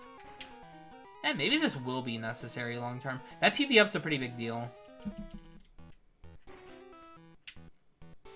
This is kind of goofy. We get to do this puzzle differently. We're literally only here for this rare candy, so we don't have to even solve the puzzle. We just go right to the candy. And then the only other thing we need from here is the nugget for money and the horn drill TM to teach a Tauros later. Which is effectively money, because we would normally just buy the horn drill TM.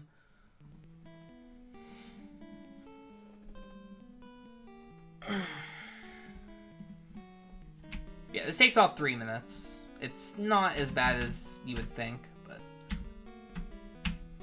if PP routing ends up working a different way, if you can get by with like 7 drills or 6 drills even, then maybe, but for now, like, PP routing is very close. We end the run with 0 moves, I believe. Well, 0 one-hit KO moves.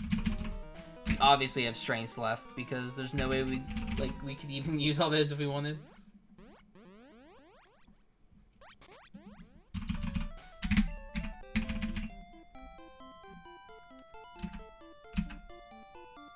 I'm pretty sure the money works out. I'm going to be a little bit cautious with how I do this buy.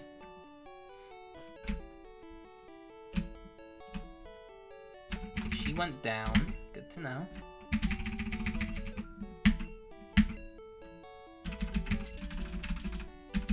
It's 10. I think we have to YOLO some grass somewhere. I just can't remember.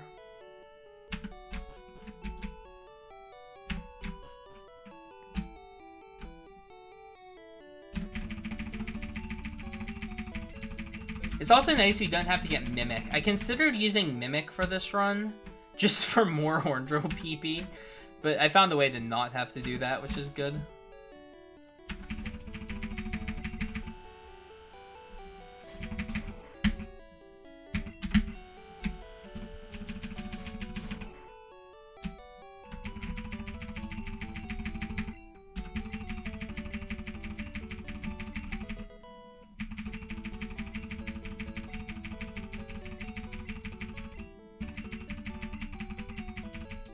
We grabbed the Ice Beam TM here just for that little bit of extra money that we need. We need Rock Slide anyway.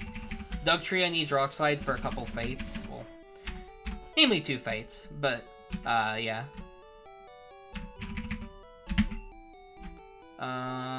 This? No. I'm gonna redo that menu. This for...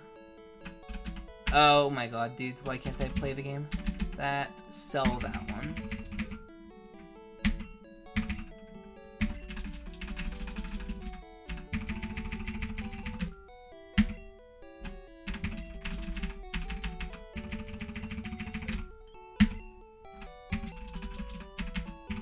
That was supposed to be 10. I can get by with 9. 9's 2 more than I need, and we only buy them in case we get agility by Pidgeot, which I can just strength through the Pidgeot if necessary. I'll be fine.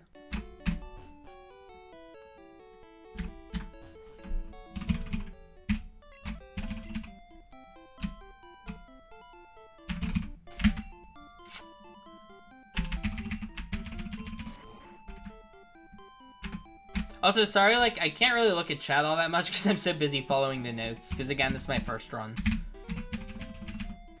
There's a lot going on. This is, like, a very complicated run because there's a lot of weird little things to do. We're only half an hour behind a glitchless run right now, so pretty good. This is for accuracies. I forgot to repel. That's annoying. I'll just teach this, I guess, now.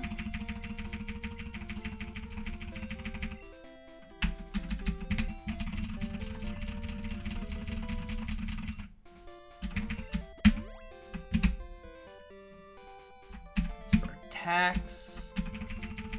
I definitely repelled that time. There's no way I would have forgotten twice. Okay. Actually, I kind of want my split to be there. I think that makes more sense. Oh, whoops, for that split.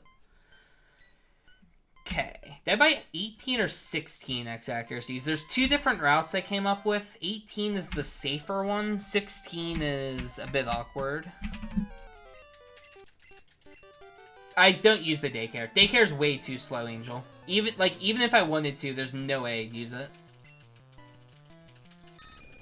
It would take me like 20 minutes to level something up, and in 20 minutes I can nearly finish the run, so.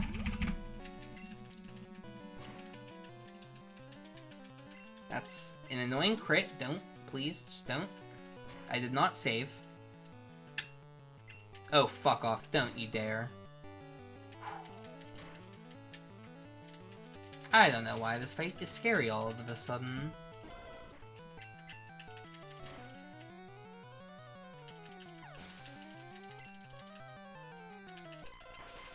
For the love of God, don't do it. Okay. If that criticals, it's a range. As you could see by my health, I could die.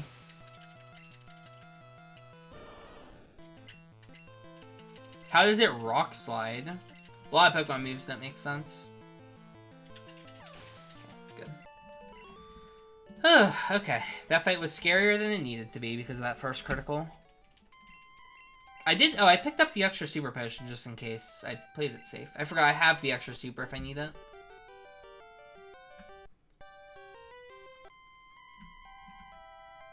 Okay, pick up both elixirs. Yeah, we're like surprisingly close on a lot of things this run. The only thing we're like not really close on is X items. We're actually pretty comfortable. We can afford buying a few extras. I could not pick up Ice Beam and like buy less X items, but I don't think there's a reason to. I'd rather just take the comfort and lose the 10 seconds to not have to worry about stuff.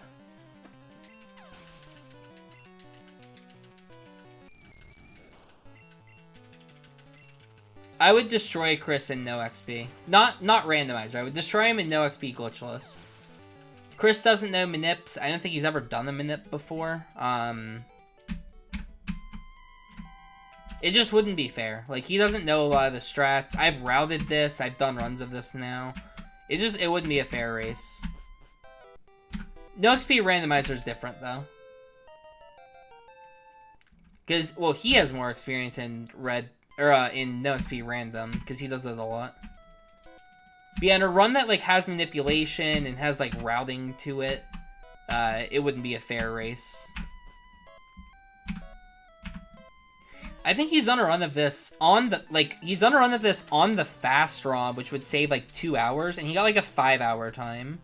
I'm doing this on the standard Red ROM, and I will get probably a time that's, like, half his time. I'm bragging down, I'm explaining why it wouldn't be close. Chris would win if it was no XP versus XP. Chris would win by like 30 minutes at least. Look, he's not bad at Pokemon. It's just, there's a very big difference between, like, think of it like this. Go, like, if you've not done a Pokemon speedrun before with manipulation, just go do a run with Manips in it, and tell me how it goes. Like, you have to practice manipulation. It would take Chris 10 minutes just to get the intro, probably. And then he would have to do Moon Manip. And then he would have to do Tauros Manip 8 times. And then he would have to do Clefairy Manip probably a couple times. It's like such a different type of run. Okay, I'm gonna swap X speeds here, I think. Speeds for 5.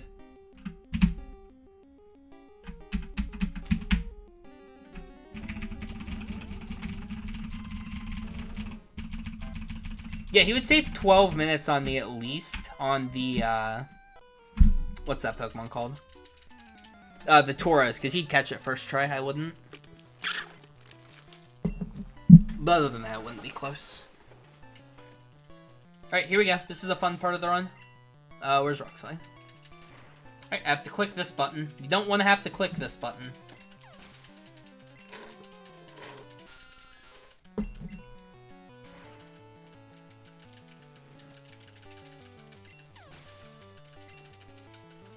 The whole reason we grabbed that move is for this. Fuck this Golbat.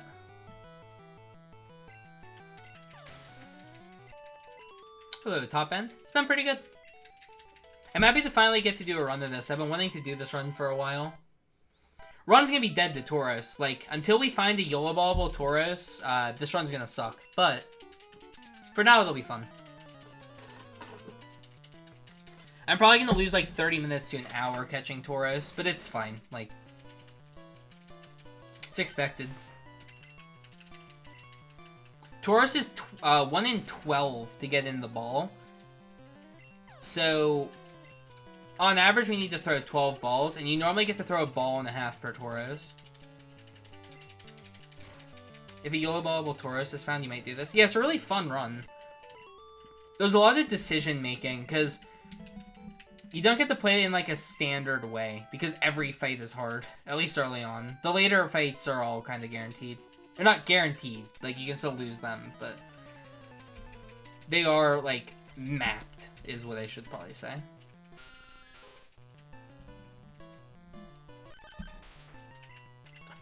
Okay, that's not smart. Okay. Nice down input, and not punished. Good. Yeah, let's just dig a Zubat. Good idea.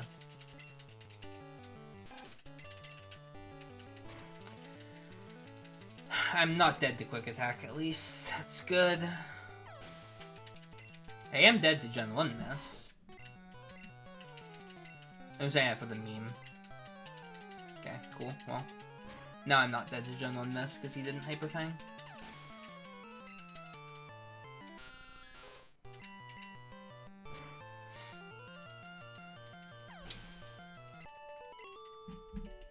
Okay, that's kind of like the hard part of the run.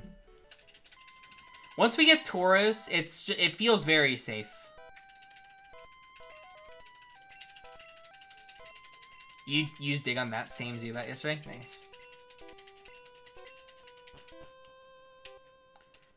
Is it possible that 2 Pokemon die on the same turn? I don't think that's possible, no. I think if one Pokemon dies of poison, you get the XP and the next Pokemon comes out.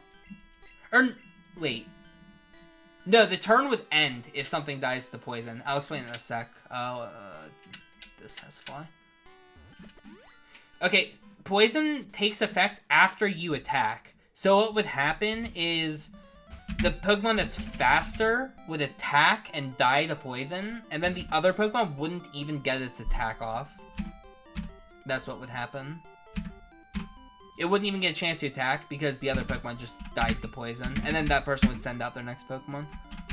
Pokeflute?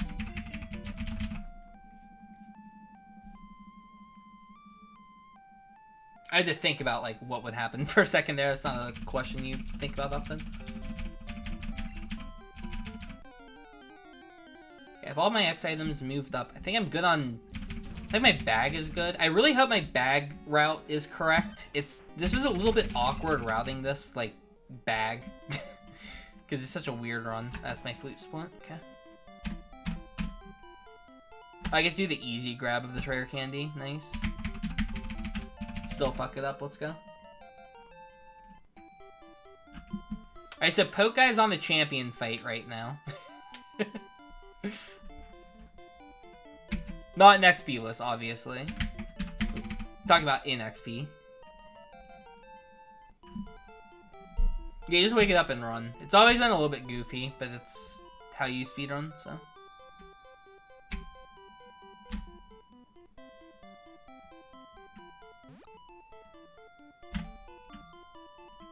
Alright. We don't have YOLO Ball Manip for Tauros, so this is going to be a fun section of the run. Just be prepared for a long grind. I'm curious about how much time I lose.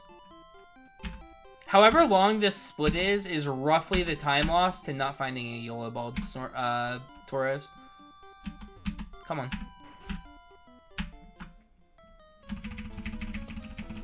Are there any non-fighting or normal recoil moves? No, every recoil move is normal or fighting. That is kind of strange. Oh, come on.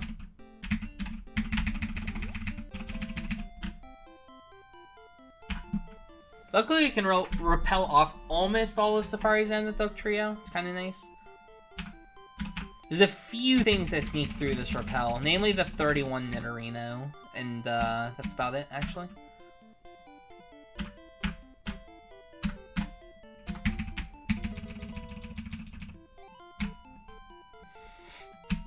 Alright, everyone. Get hype. Here we go.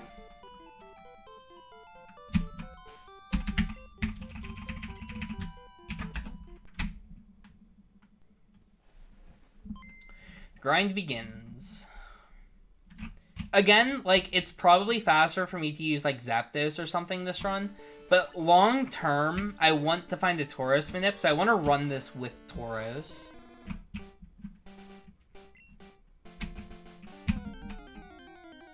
Is that IGT immediately? There's a back out, isn't there? There's definitely a back out. Hop 2 back out, I think. That wouldn't have been Nidoran. Yeah, it's Hop 2 back out. For sure.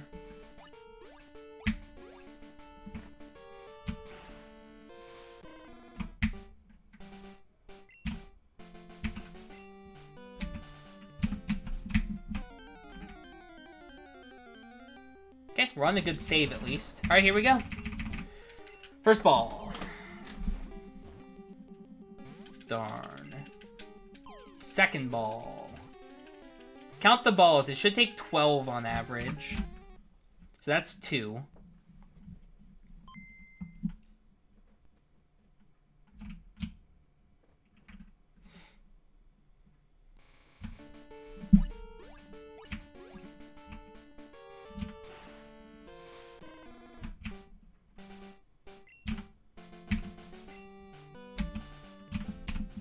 No. There's no Yola Bomb Manip.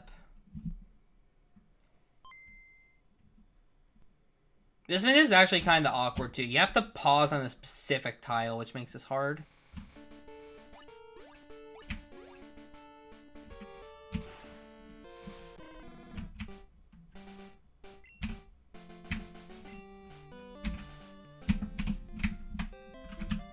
What is going on here?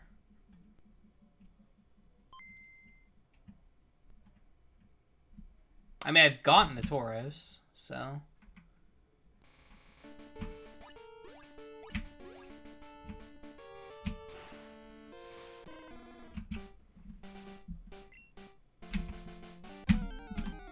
It's a fucking back out, dude. Jeez.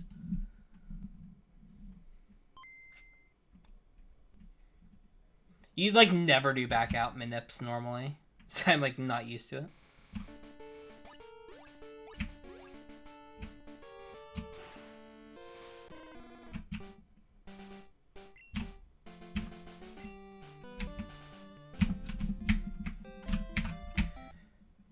One tile late on the pause 3 times in a row. Come on, it's not hard.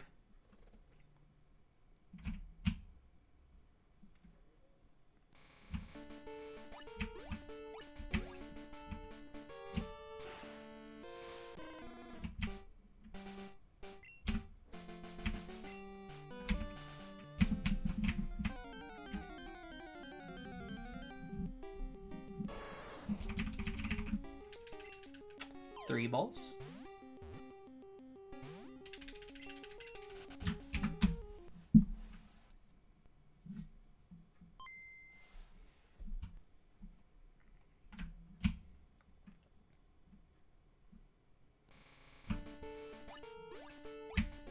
Rider is 12 average.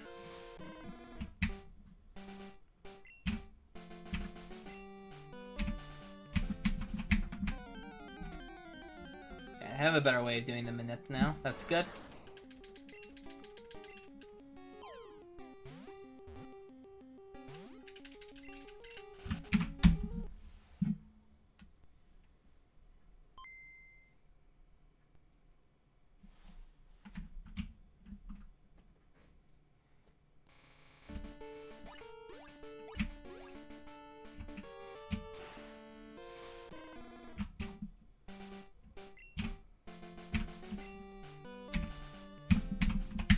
If I throw a Rocket Tauros, it will be 97% to run.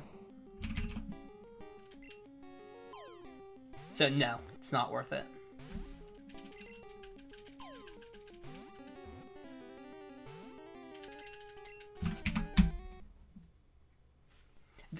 The only Pokemon in the entire Safari Zone worth throwing rocks at, it's worth throwing 1 rock at Parasect and 2 rocks at Chansey.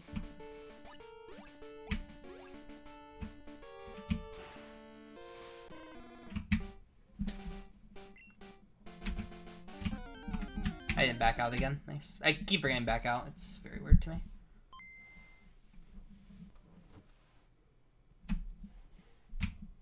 How do I beat the game with level 28? It'll be level 36. If you want to ask me how do you beat the game with level 36, I can answer that.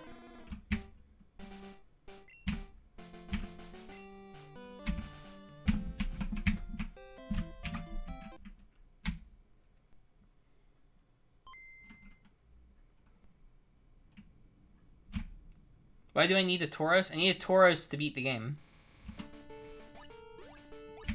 Doug Trio is not good enough. Tauros is good enough.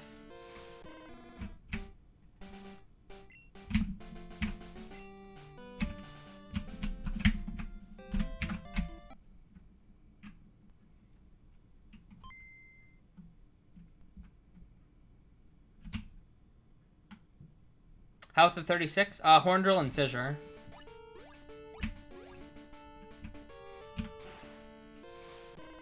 Also, Tauros is a good Pokemon.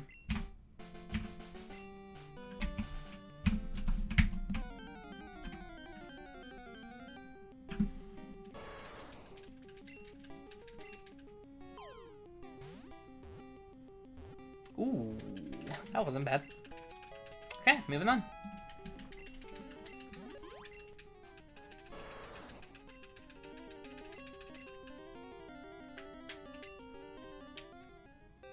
I forgot to repel. Oops.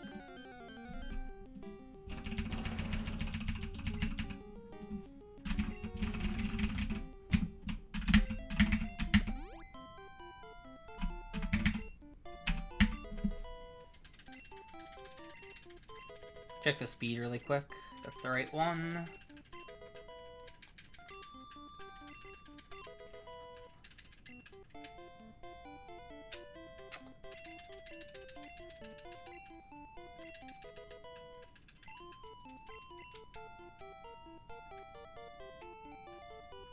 It definitely repelled. That's wrong. That's not what I'm supposed to pick up. It's this. I'm gonna have to toss that. Annoying. I'm gonna have to toss that. I forgot the item. You pick up... Of course I get the Venomoth encounter. Venomoth is 5%, so it's very unlikely you see it. It's the only thing you can get in this zone.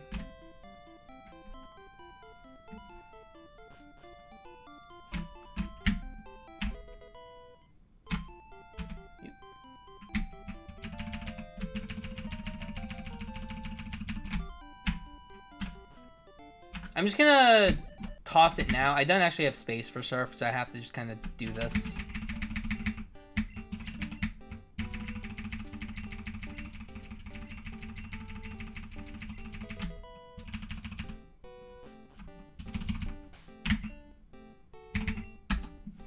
Okay, I lost like 7 minutes not having a Tauros Manip. It's not bad. More like 6, I think. And a lot of that was because I suck, so...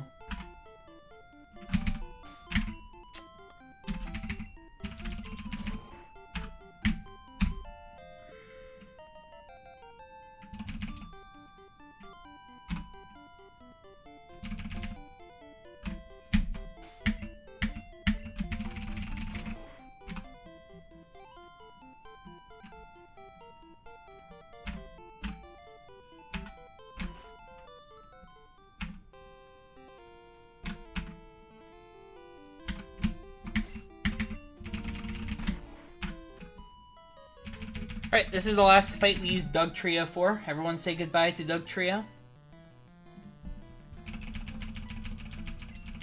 Doug Trio's last time to shine.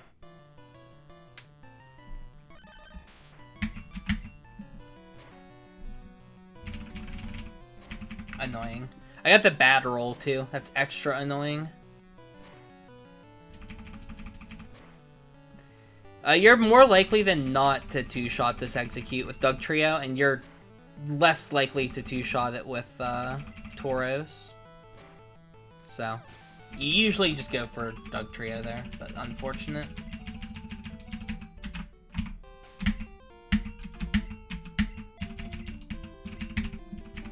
Alright, here we go.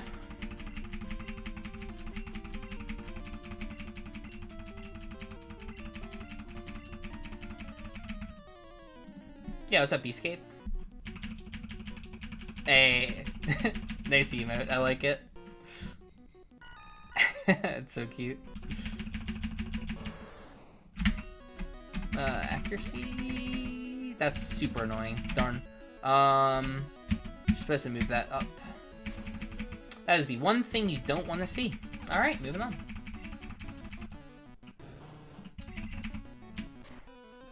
I have to take that poison through the next fight. It's unfortunate.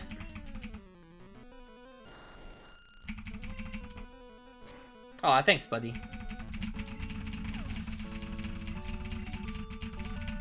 I'm gonna take a lot of damage to that poison. Not looking forward to it.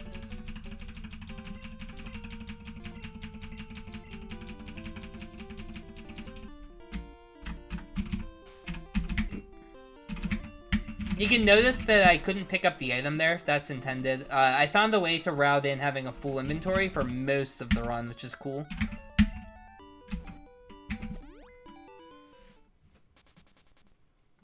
I can skip out on most things.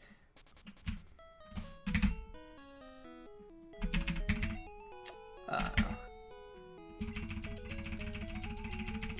we need max drill, so we do have to do this now.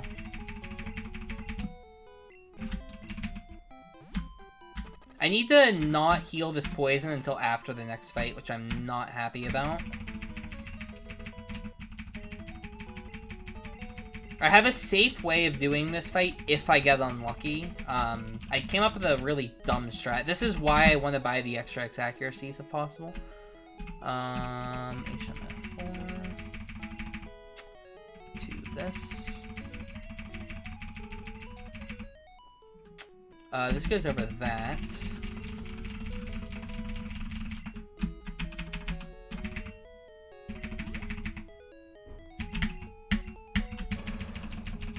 Erica split, thank you. I probably shouldn't even bother with an Erica split.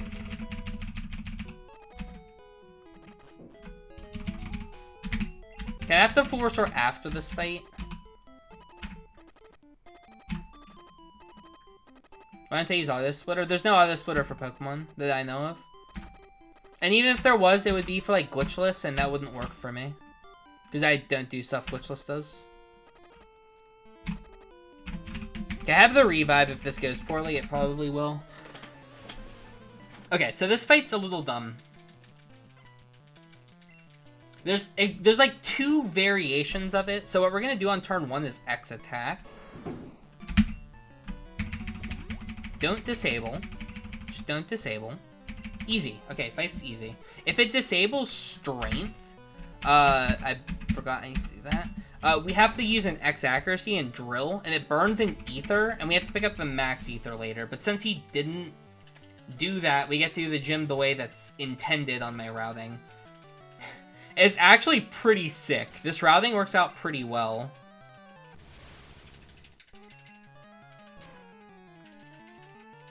So notice we have 5 drills, and there's 6 Pokemon left, right? Because there's 2 on the next fight and then 4 on Koga. I came up with a way to save a drill in a way that I did not think I would come up with a way to save a drill. Okay, I'm going to save that full restore by just being poisoned, because I'm in the center after this gym anyway. I'm in a super potion, though. I'd rather burn a super potion than my full restore. Just want to get why this gym has more psychic types than poison types. It is a bit weird, because there's a lot of poison type Pokemon. There could be like a Tentacool trainer, there could be some grass poisons in here. Imagine if there's a trainer with like Venusaur Tentacool or something. That'd be really neat. But yeah, I agree. Good, okay. Fate's free.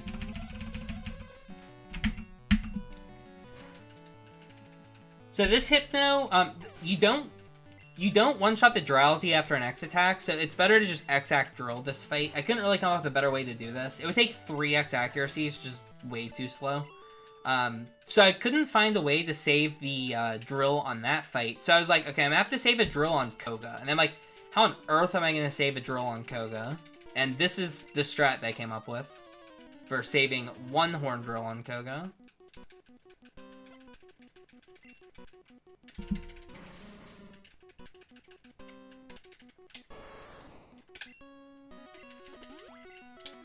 Doesn't really matter what the coughing does. That's fine.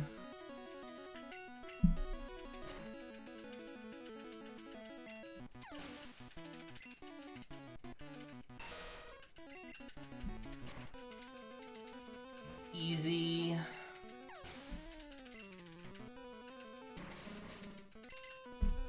Oh no, I'm out of drills. How am I gonna kill the wheezing?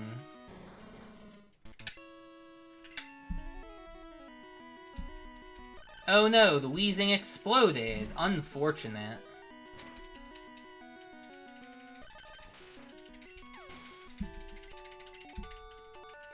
Wheezing good AIs into self-destruct on Doug Trio, so I'm able to win that fight for free like that. Unfortunately, to get the Toxic TM, we have to use the PP ups, otherwise we wouldn't be able to finish the gym. I'm also, unfortunately, still poisoned, so I'm going to lose some time to lag. But again, I want to save that full restore if I can. We're going to center, like, right after this anyway. We have to center to get our drill PP back, so.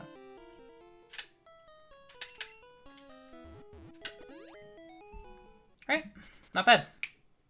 Why switch to Doug Trio?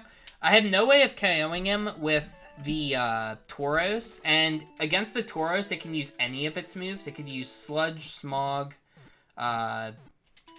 Self-Destruct, he could X-Attack, he could use whatever the other move is, I can't remember. It's another poison move. He could use any of those moves. But against the Doug Trio, it's good AI, so he can't use any of his poison moves, so he has to use Self-Destruct, or the X-Attack.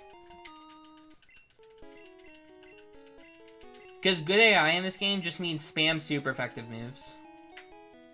Shouldn't the walls in the gym be invisible? They're kind of invisible. They're very easy to see.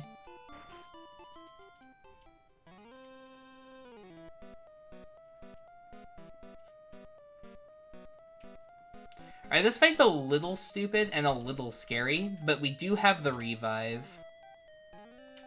This whole area ends up being kind of just a bad area. If we had a better attack DV, it wouldn't matter nearly as much, but this Tauros kind of sucks. Sorry, Tauros, but this Tauros is not the best. I would prefer a much better one, but we don't really have a choice, so this guy sucks. This would be an easy 2-shot if he had like 3 DV attack, but with 0, yeah, it's not so easy. Please kill.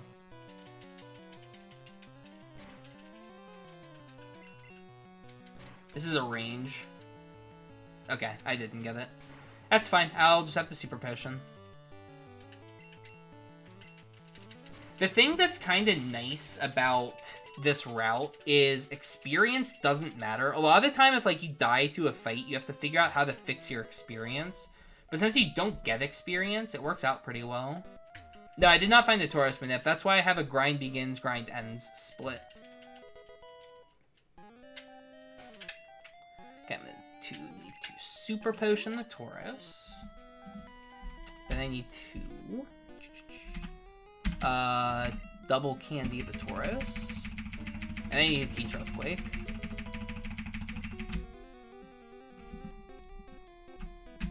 Earthquake.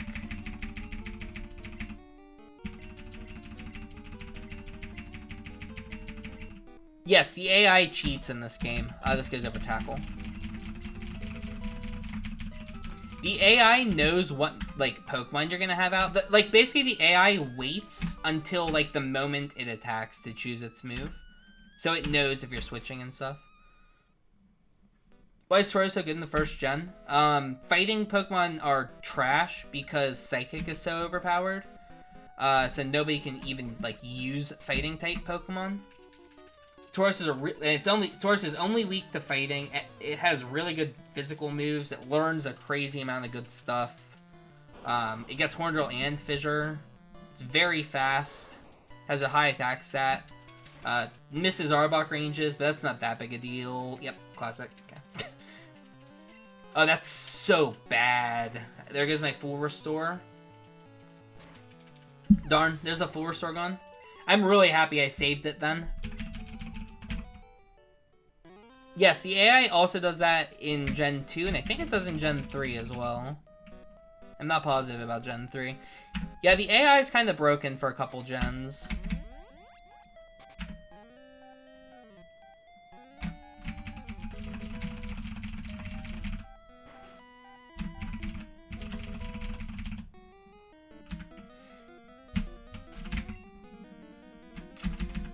Full restore.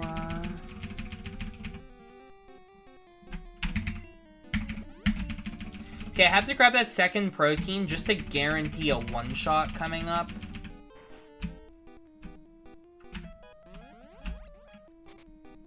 Again, I could skip these 2 proteins I'm picking up if we get better attack. But with as bad of our attack, I kind of have to get both of them. There's no way around it.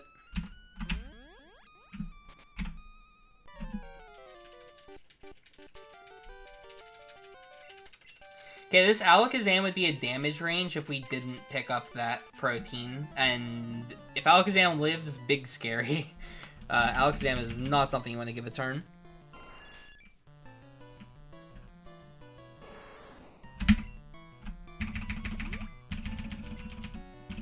It's a good turn. That's a good turn. Nice. Really good. Okay. Staying full health here is nice.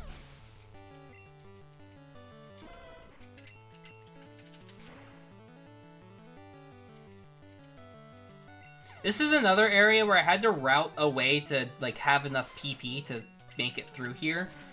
We want 10 drills for this tower. We would want to drill the Machoke. We want to drill like all 5 of this dude's Pokemon. We want to drill everything on the next fight, and we want to drill everything on Giovanni.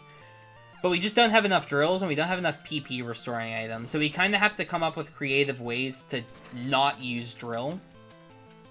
So I found a way to use only 3 on this fight, 2 on the next fight, and then 3 on the final fight. And that gets us to 8.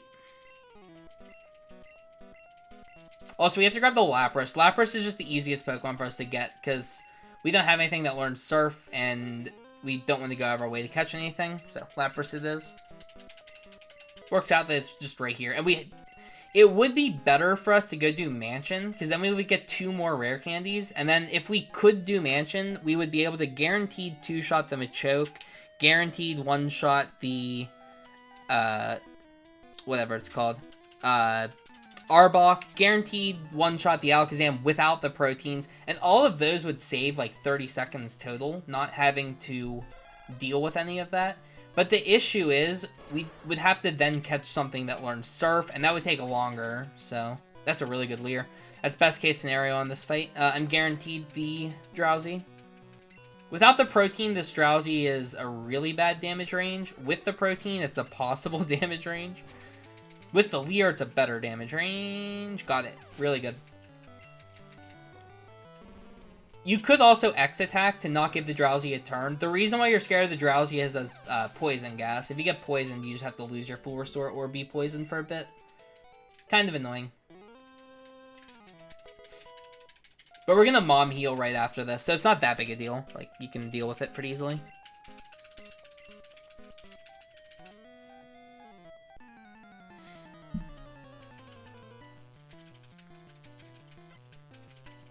We're also going to need an item spot. So we're going to just end up tossing the TM here in a sec.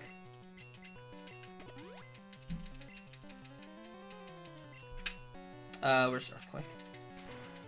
We unfortunately have to X-Attack here. Nidorino, we can't one-shot. It's not even a damage range. It looks like it's a range, but it's not. I tested for a while. But luckily, the fight's pretty easy. Nidorino doesn't usually do anything. So we can kind of just drill our way through this fight like usual. I have a feeling this run might be sub 3. My goal was sub 3 today. And I didn't expect to be on pace for it first run. So, it's kind of cool.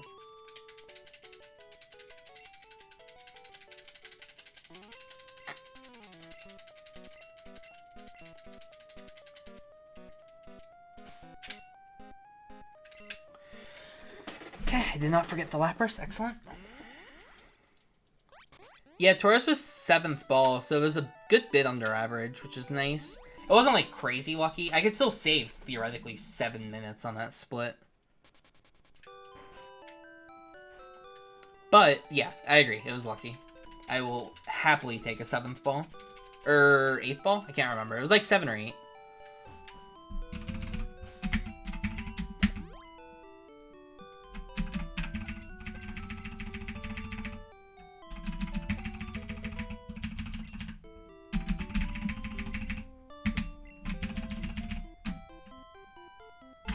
Could scroll up and count the Tauros in chat. I probably could, yeah.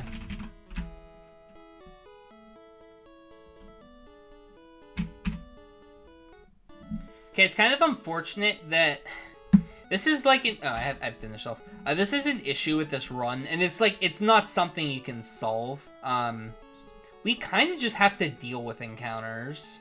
There's just no way of dealing with encounters. Like, we're low level. Like, that's the nature of XP lists. You're gonna be low level, and because you're low level, you don't get to repel everything, so... Of course, I get instantly hit. Yeah, you kind of just have to deal with these.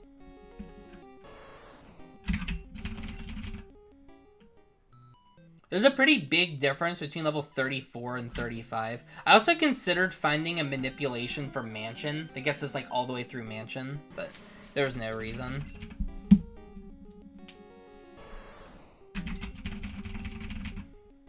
We'll probably get like 10 encounters. We repel off a little bit, so it's still worth using repels. It gets worse in Victory Road, I think. Or no, actually Mansion's worse. Never mind.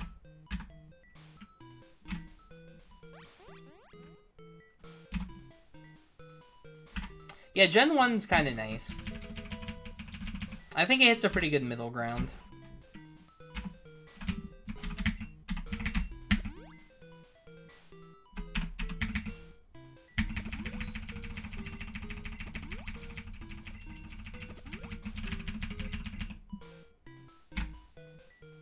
Okay, do a little bit of a...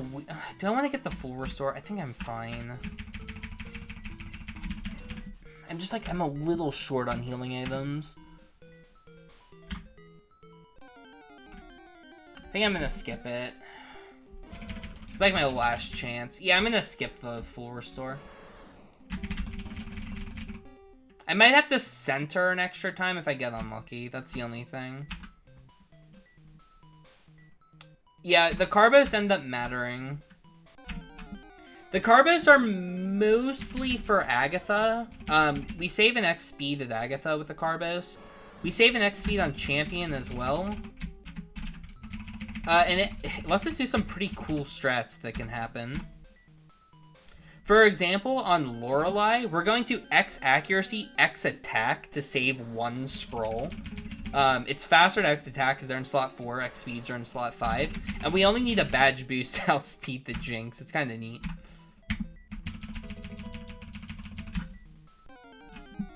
Okay, come on. I'm like almost out of here.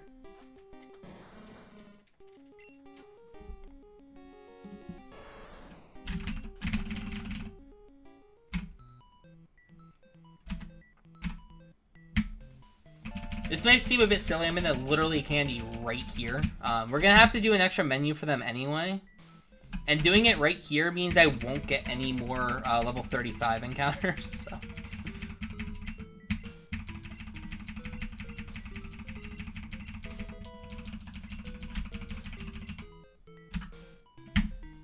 Good. This has dig.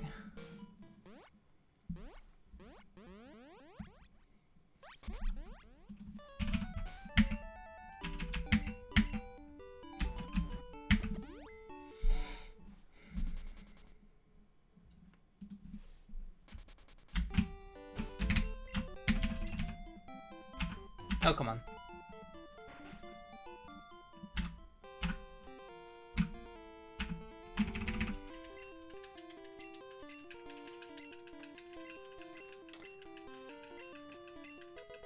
You actually risk Cinnabar coasting in the glitchless run. If you forget to repel when you're surfing from Pallet to Cinnabar, you technically glitch because you'll get a grass encounter in the water. I've always wondered, like, how we should handle that in the ruling. It might seem a bit silly, but it is technically something that can happen.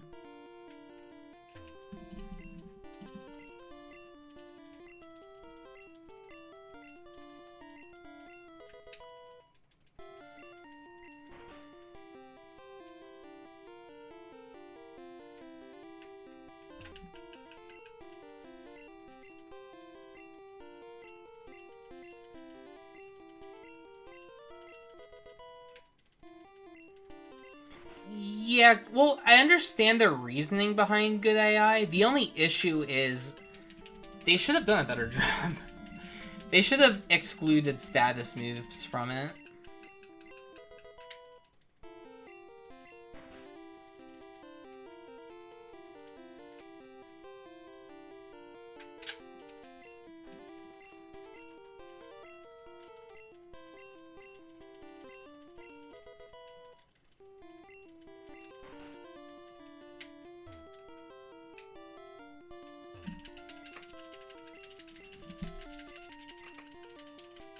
Yeah, I mean, at the end of the day, it's a kid's game.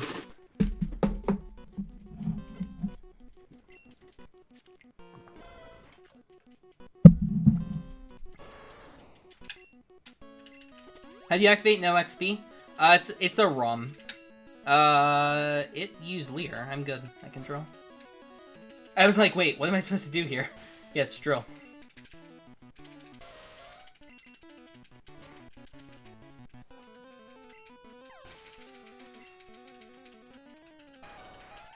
Doing pretty good, JMCG.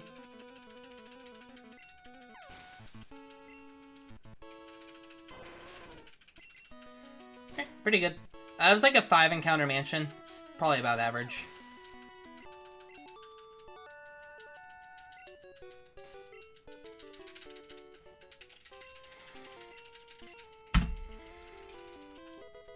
Okay, unfortunately we're gonna get the next couple TMs. We kind of just have to use things. But we had a pretty good little bit where we had a full bag. Hey, thank you, deck.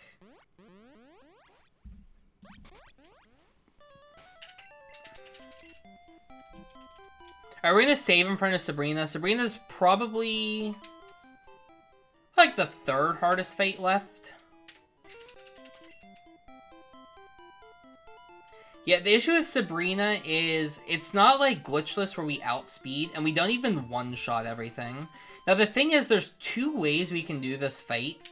If we've used too many X accuracies, this is where we would save one. If we X attack twice, we get enough speed to outspeed our whole team and one-shot everything. The issue with the double X attack strat is if you critical the Venomoth, it would survive, and it can annoy you. So it's better to not do the double X attack strat. It's better to do X speed, X accuracy. But the issue with the X speed, X accuracy strategy is Sabrina has the ability to use disable and disable horn drill. So you kind of have to react to what happens here. So I'm going to start with the accuracy. That's good. I'm going to use my X speed now. That's good. I outspeed our whole team. Just don't troll me by confusing. Okay, this is scary now. If I snap, I win. Did I save? I don't remember saving, actually. That's bad. That's fine. I'm gonna go ahead and just heal up. Mr. Mime's not that threatening. Okay, this is annoying. This is just because I got confused by Psybeam. Psychic wouldn't have one-shot me. I would have much preferred just getting Psychic. Okay, come on, please.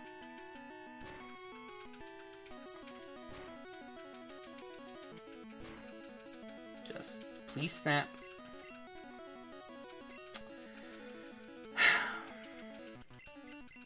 Okay, I win. Good. I'll take it. It was first try, just very annoying.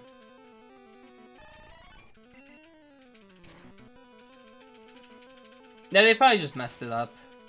They mess up a lot of this stuff in this game, honestly. Alright, cool. Sabrina down. Okay.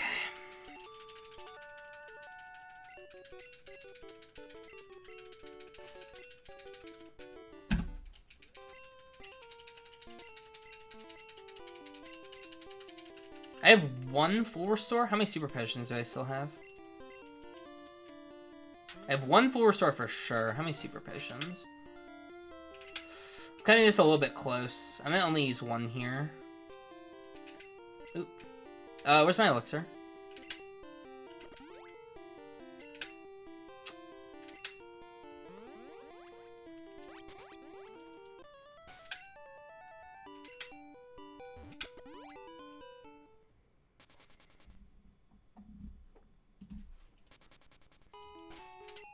Oh, that would've been dumb. Okay, I really want to just get Leer from Machoke this run. Okay, this is, again, another section where I'm very close on PP. So, it would be better to just drill this thing, but I actually am going to use Earthquake and hope I 3-shot, or hope I 2-shot. It's a range. This is another reason we pick up the 2 proteins. This is not possible without protein. So, hopefully this just gets it in 2. Oh, that's a crit. Nice. Really good. Nice. Okay. No damage on the Rhyhorn. Really good. Okay, this next fight's pretty bad. They have low kick, which does a ton of damage, and I'm very low on healing.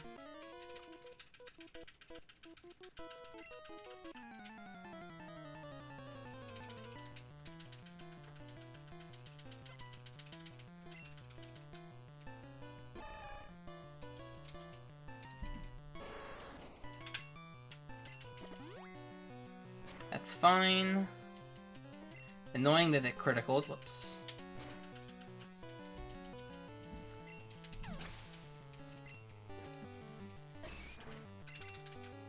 Okay, another reason to pick up the proteins is on the Giovanni fight. Again, I need to save 1 drill. So I have 8 drills, and there's 8 Pokemon that I want to drill in this gym. I want to drill, you know, Machoke. I want to drill pretty much everything here. But I came up with a pretty cool strat that will be pretty useful, honestly. So I need to X speed for Giovanni to outspeed Dugtrio, but what kind of works out is because of the Carbos, I'm actually close enough on speed that I only need a badge boost to outspeed the Dugtrio. And the way I'm going to do that is I'm going to use an X attack instead of an X speed. I also have to heal, because I'm not going in that low.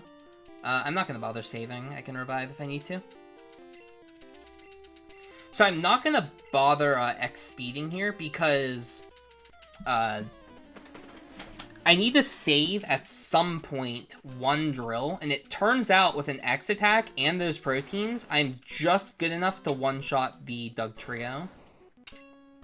So I'm going to X attack for the speed. I'm going to hope this thing leers. If this thing leers, it's very helpful. Or tail whips. Okay, he didn't, but that's fine. So I can drill the Rhyhorn. And then here we go. This is a very favorable damage range. Whoops, strength. It's still very possible to miss. I think it's 37. Yeah, okay, I crit anyway. It's 37 out of 39, I think, that you get that. I'm pretty sure that's the range. But what this does is it saves me 1 drill, which is perfect because the rival... I'm going to spam Fissure, because I'm going to get Fissure this fight, and then I can teach it. But the rival has a Pidgeot, which I can't Fissure. And he also has 6 Pokemon, so I couldn't Fissure all 6 anyway. So I saved the drill here specifically for the Pidgeot, but then it also kind of works out that it gives me 6 one-hit KO moves for the rival instead of 5, so I wouldn't have to, you know, like, Earthquake something. I actually think I forgot to toss the Super Potion, so I'm going to need to use it and then talk to him again. Because, yeah, forgot. Nice. Whatever, I'll be full health for rival now. Yeah, you're supposed to make an item space before Giovanni. I forgot. There's only 6 fights left in the game, so doing pretty good. I'm gonna hit the split now, because I wanted to hit the split when I got Fissure. I knew I was item full, that's why I didn't do that.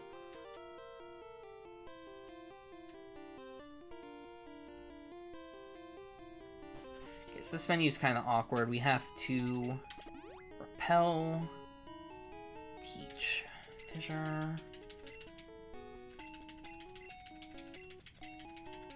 Fissure goes over Stomp.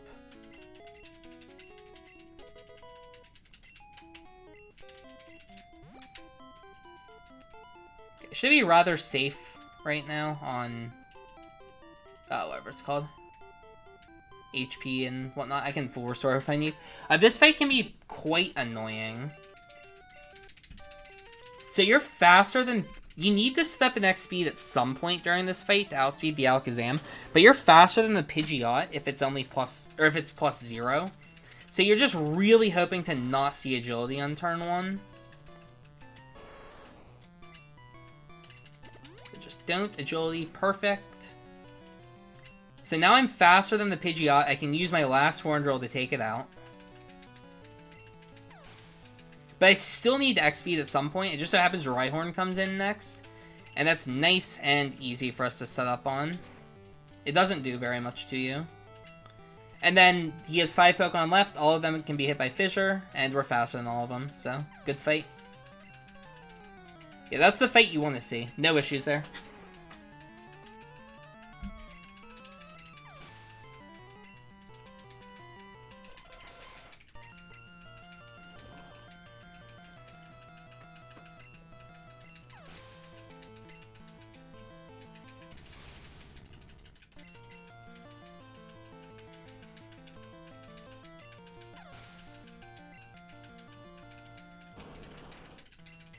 And we use up our last PP just as his last Pokemon comes out.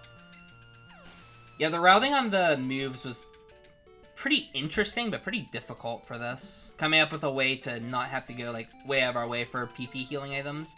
Especially because we only use one-hit KO moves, and their main drawback is their, like, number of PP. Yeah, this should be pretty comfortably sub-3 pace. I'm actually surprised, though. Most likely get sub-3 in my first run.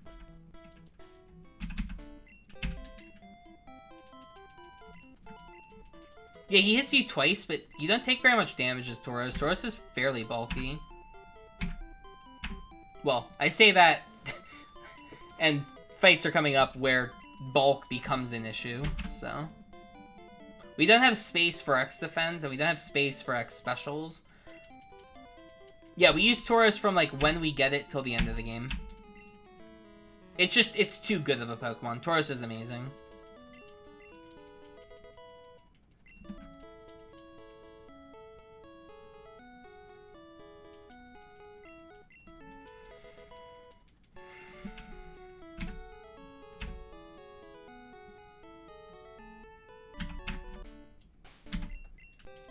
I forgot to repel. I'll just do it now. Oh, come on. Oh, it's because my mouse is over it somehow. So I leave my mouse over chat sometimes, and if it scrolls up and an emote ends up like where my cursor is on the chat, it hovers over the emote sometimes.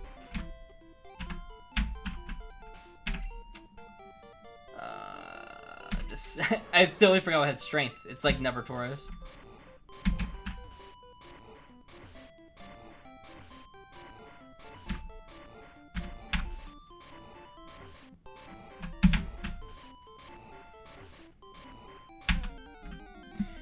The reason I'm not swag bouldering is this. If we get encounters here, just nothing we can do. We are level 36. We will get encounters.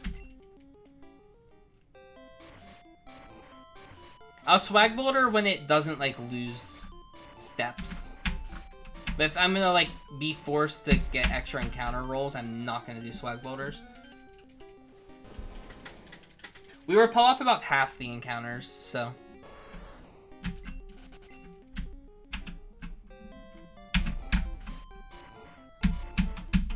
Come on.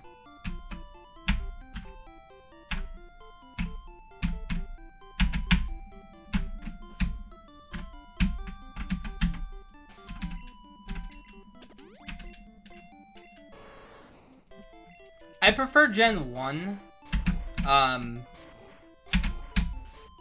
for, like, normal gameplay. But for randomizer, I prefer Gen 2. Mostly because the speed choice for Gen 2 is really good, and the speed choice for Gen 1 kind of sucks.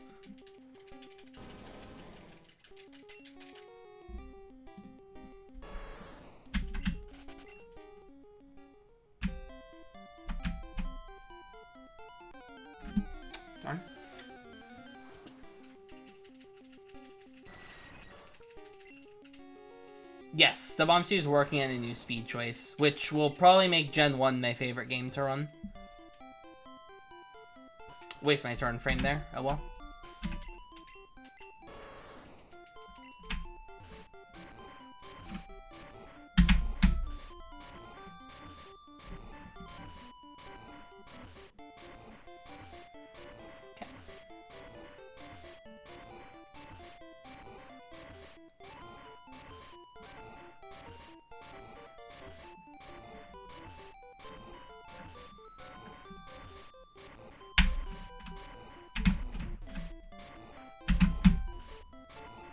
Yeah, the 1% will be gone. That's a huge deal. I also had a really weird strat. I considered Master Balling the Moltres this run, just because if we Master Ball the Moltres, we could use it to repel stuff off. I know that seems a bit weird, but...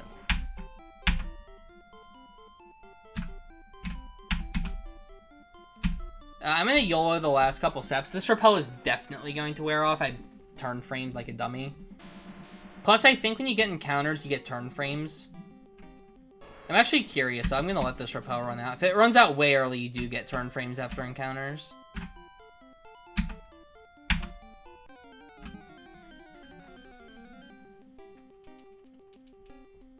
Yeah, I used a Taurus Manip that doesn't have a YOLO ball. That's why I made a split for, like, grind ends. That was when I caught it. It took me, like, 9 minutes for Safari. Okay, cool. I still made it. Oh my god, I love double inputs.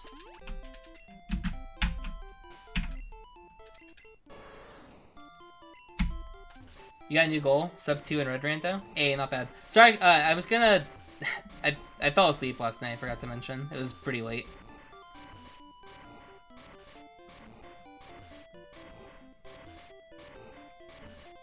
Thank you very much.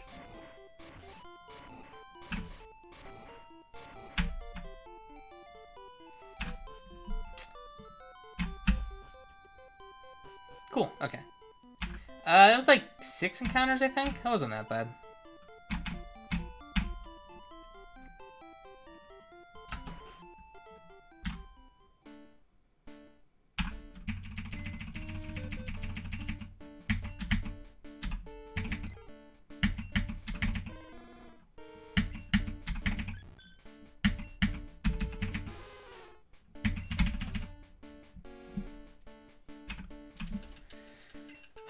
Okay, it begins. First fight's like slightly scary. It's not that bad. It's mostly the later fights that are terrifying.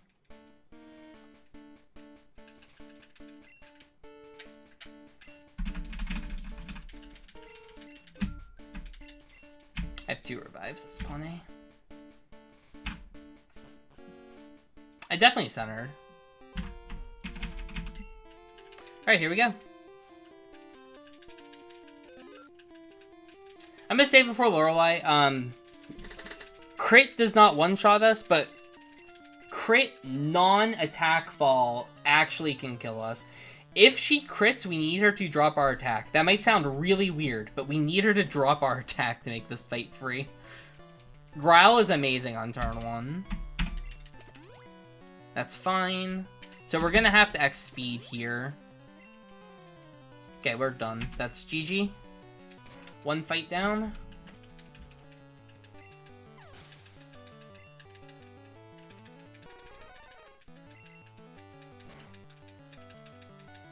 We're 1 badge boost away from... Oh, I forgot to attack instead of speed. That was a mistake, but not a big one. We're 1 badge boost away from outspeeding the Jinx.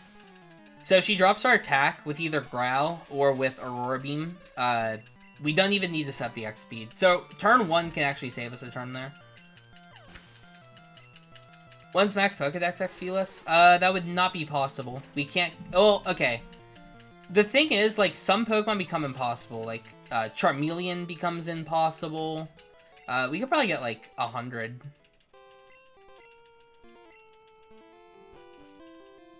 But yeah, we cannot get 124 without XP. We'd have to figure out, like, what the best way to spend candies is. Because there's a lot of things that you can only get through leveling. This is just accuracy, actually. And then I fissure.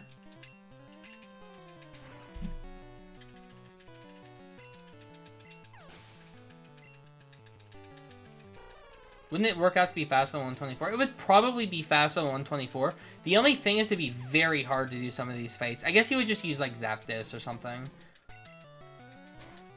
But yeah, a lot of the fights would be kind of hard.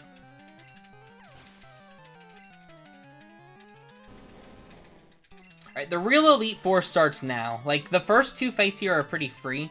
The last three are all hard. Agatha's not that bad, but holy crap, Lance is not fun. So that's the two free fights. And now we get to the fights that are not good.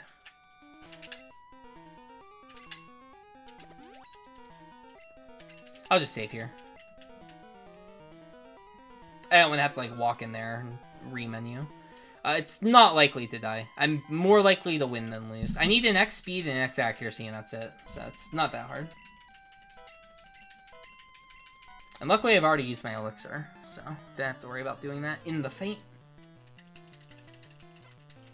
I had a weird strat where I was going to do 3 X attacks, but then confusion becomes a pretty big deal. So I just decided to go with X X speed. Okay, I'm going to actually full restore that.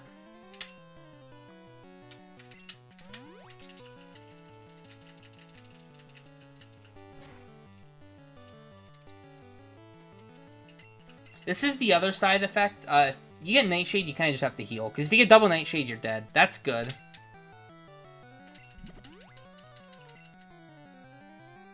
Annoying. Come on, just Dream Eater this turn, please. Just Dream Eater and I win. Dream Eater and it's over. Good. Okay, that's fine. I'll take it. Yeah, it's a good thing there's no Flying Ghosts. Again, if Drifloon was in this, I would have to teach Rock Slide. But, like, the thing is, if there was a Flying Ghost, I would kind of be able to deal with it pretty easily.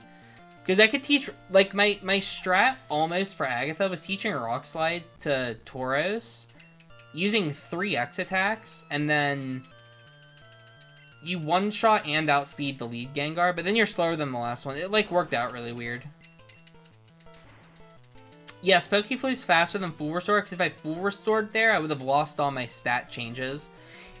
If you Full Restore at full health, it removes all of your X items that you've used, or any stat boosts that you have. So I have to be very careful not to Full Restore at full. If you Full Restore when your health is lowered, then it doesn't do that. Using a full heal in Gen 1 is kind of busted. It removes all of your stat changes, including your badge boosts. And if you use a full restore when you're at full health, it considers it to be the same as using a full heal. I can just elixir in this menu. Okay, I'm gonna go ahead and save. Again, this is the last, like, really hard fight. Champion's hard, but not ridiculous. Lance and Agatha are the two worst. That's spooky fight done.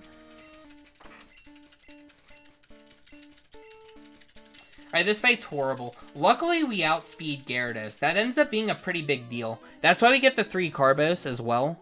We outspeed Gyarados, so it ends up working kind of well, I guess. So we do have the accuracy on this turn. That's great. I would have preferred a miss, but that's fine. Now we can drill the Gyarados. That way we just don't have to deal with that. Then we need to set up an X speed. That's a range. It's probably going to kill, sadly. Darn. Okay. If the Leer misses, you're guaranteed to tank the Hyper Beam. If the Leer hits, it's a very favorable range that kills you, but you can still live. The reason why I would pick up the candy when I'm in Victory Road is it gives a higher chance of surviving that Hyper Beam. But it's fine. Again, this fight is scary. If you get Dragon Rage, you pretty much can, like, win very easily. Leer fail, Dragon Rage, Hydro Pump miss, Hyper Beam miss are all very good ways to just win this outright. Okay, Dragon Rage is good. I'm gonna risk the Gyarados here. It might seem strange. It's better to risk the Gyarados if you get that, and that's unfortunate. That's going to kill. It's very, very weird how the math works out. But if you get Dragon Rage from Gyarados, it's better to risk your turn on the Gyarados than the Dragonair.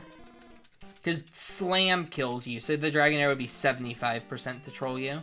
Gyarados is only a 50-50. If you get Leer fail, you're pretty much guaranteed to win. You only die to critical Hyper Beam or like super max range Hyper Beam.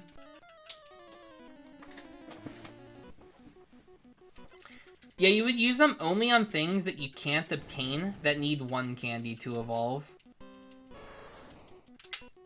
Accuracy. I think I lived that barely. That does kill. Okay. Again, Lance is the hardest fight in the run. I won this fight 4 times in a row in my practice. Or my, like, test file. It's not really like a practice. But you just need 2 turns. And he's only 50-50 to attack you. So, at the very least, you're 75 or 25% to win. Like, worst case scenario. Because it's literally a coin flip between him using Dragon Rage and Leer, or using Hyper Beam and Hydro Pump, and also both of those moves can miss. So you're probably like 30% to win. Okay, I think I can tank this. I'm very curious. You don't. Man, that's unfortunate. Okay.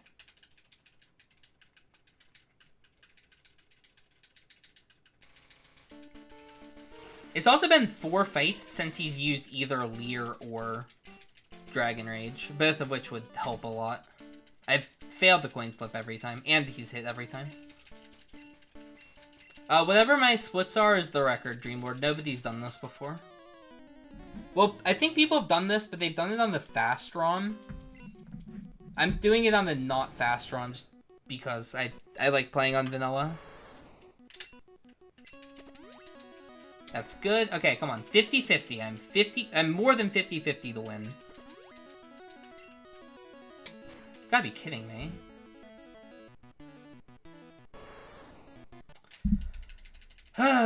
Eventually, we will win a coin flip.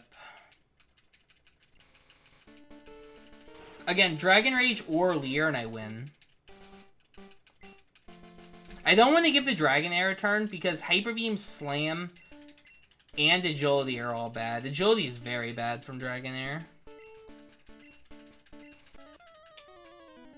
I also have to be very careful which moves I select. Yeah, Hyper Beam can miss and Hydro Pump can miss.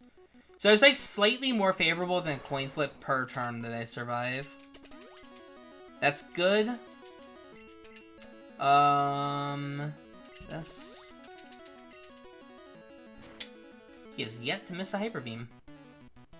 Or a Hydro Pump, or just pick Leer and Dragon Rage in any combination on the first 2.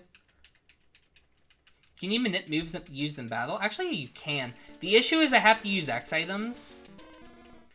But I guess using X items... That's very interesting.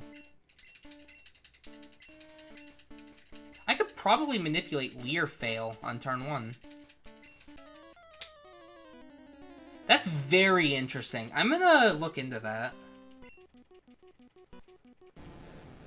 Because I could do this to use an X accuracy. Okay. Like, dude, please. Yeah, Lance is denying the sub 3 right now. I'm 1 in 3 to win. I think this is at, like, attempt number 10. So I've gone more than 3 times the rate on winning. Again, if you, like, I need him to, like, coin flip poorly twice or miss.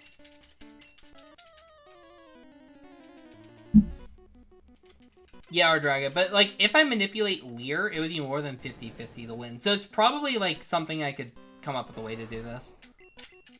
Oh, whoops. Okay, come on. 50-50. 50-50. There we go. Okay, now I need to be very careful on move choice. It's drill, fissure, fissure, drill, drill. Drill. Fissure.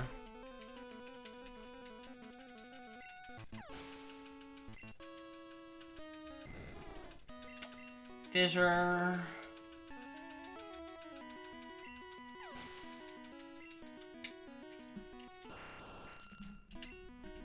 Drill.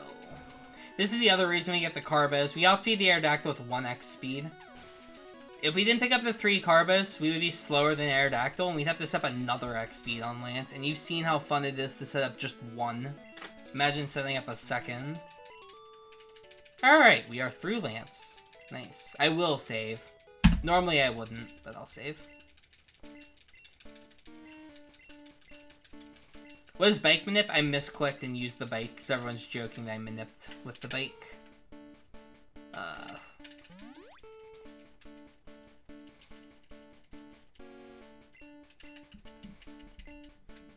Nice. Alright, that only took 8 minutes. That's not that bad. I mean, I can save a lot of time there later.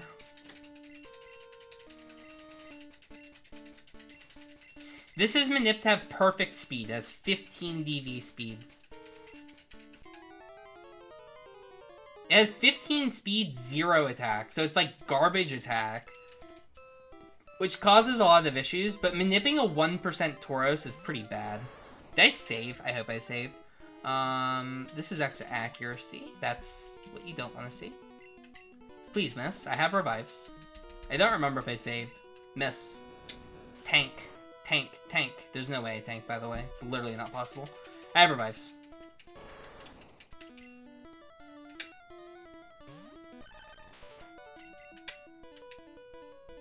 Where are my revives? They're there.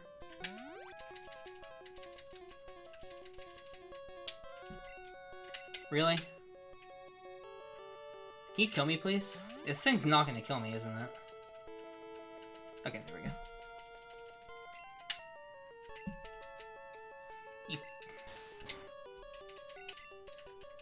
Good. That's why I use Body Slam instead of Rock Slide.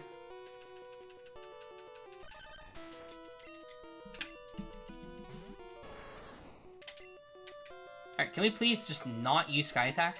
Thank you. And I think I'm guaranteed to win from here. Yeah, that's guaranteed. Nice.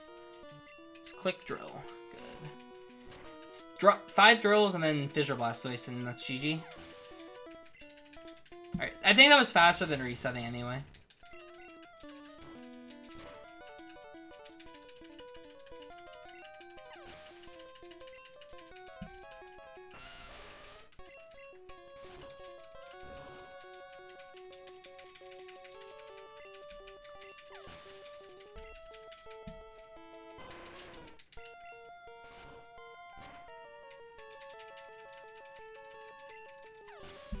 Alright, that was actually sub 3, first run. That was very good routing. No routing mistakes. Everything worked. As long as I have a fissure, everything worked. Hold up. Okay, no routing mistakes. Everything worked. I was actually kind of afraid that I would have messed up the routing somewhere. I'm happy I didn't. Really good run. I'm happy with that. Obviously, there were a lot of mistakes. But yeah, nothing that killed the run.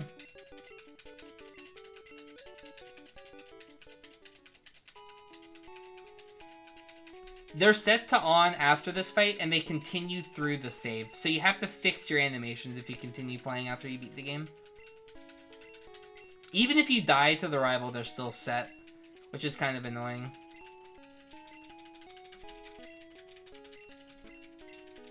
Yeah. Like, I think this can drop down... Well, this can definitely drop down to a 240. I can easily save 10 minutes this run. I can save for sure 6 minutes at Lance and 7 minutes at Tauros. That puts us to a 235 just off of those 2 sections. I can save 3 minutes to routing around a couple things. Namely... The biggest thing is doing the Rocket Underground takes 3 minutes, but it gets us a PP up, which is awesome, a Rare Candy, which is really good, a Nugget, which fixes our money issue, and the Horn Drill TM, which fixes our money issue. 231 IGT, not bad.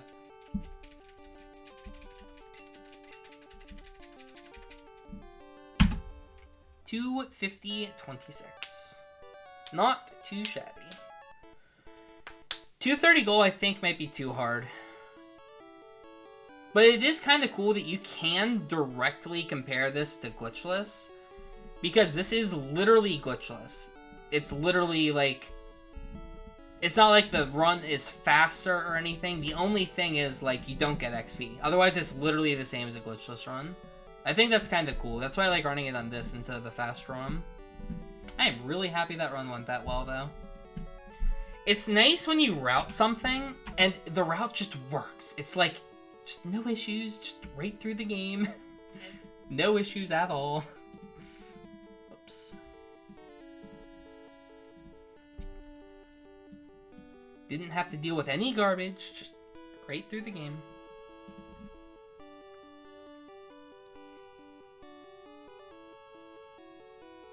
Yeah, it was only like an hour and 5 minutes slower than record for with XP. Like, that's pretty good. Did I manage to get 3 subs like your goal says? I think 3 people subbed during this. Nice one. What's up, Grim? Whoever routed this deserves a medal. Hey, thank you, Kiddles. It was all me. And I stole a couple manips. A couple of the manips were stolen. Let me see here. Who did I steal manips from? Let me scroll up and look at all the manips. Was it Enter who came up? It was either Enter or Stringflow. They came up with the glitchless moon manip. Chill Magic made the Doug Trio manip. Who made Clefairy? Oh my god, who made that Clefairy manip? Was it Snorms? I think Snorms was the one who did the Clefairy manip. How did I beat Brock, though? Brock's actually pretty easy. It just takes a year. You use Sand Attack and Growl, and you can't do anything.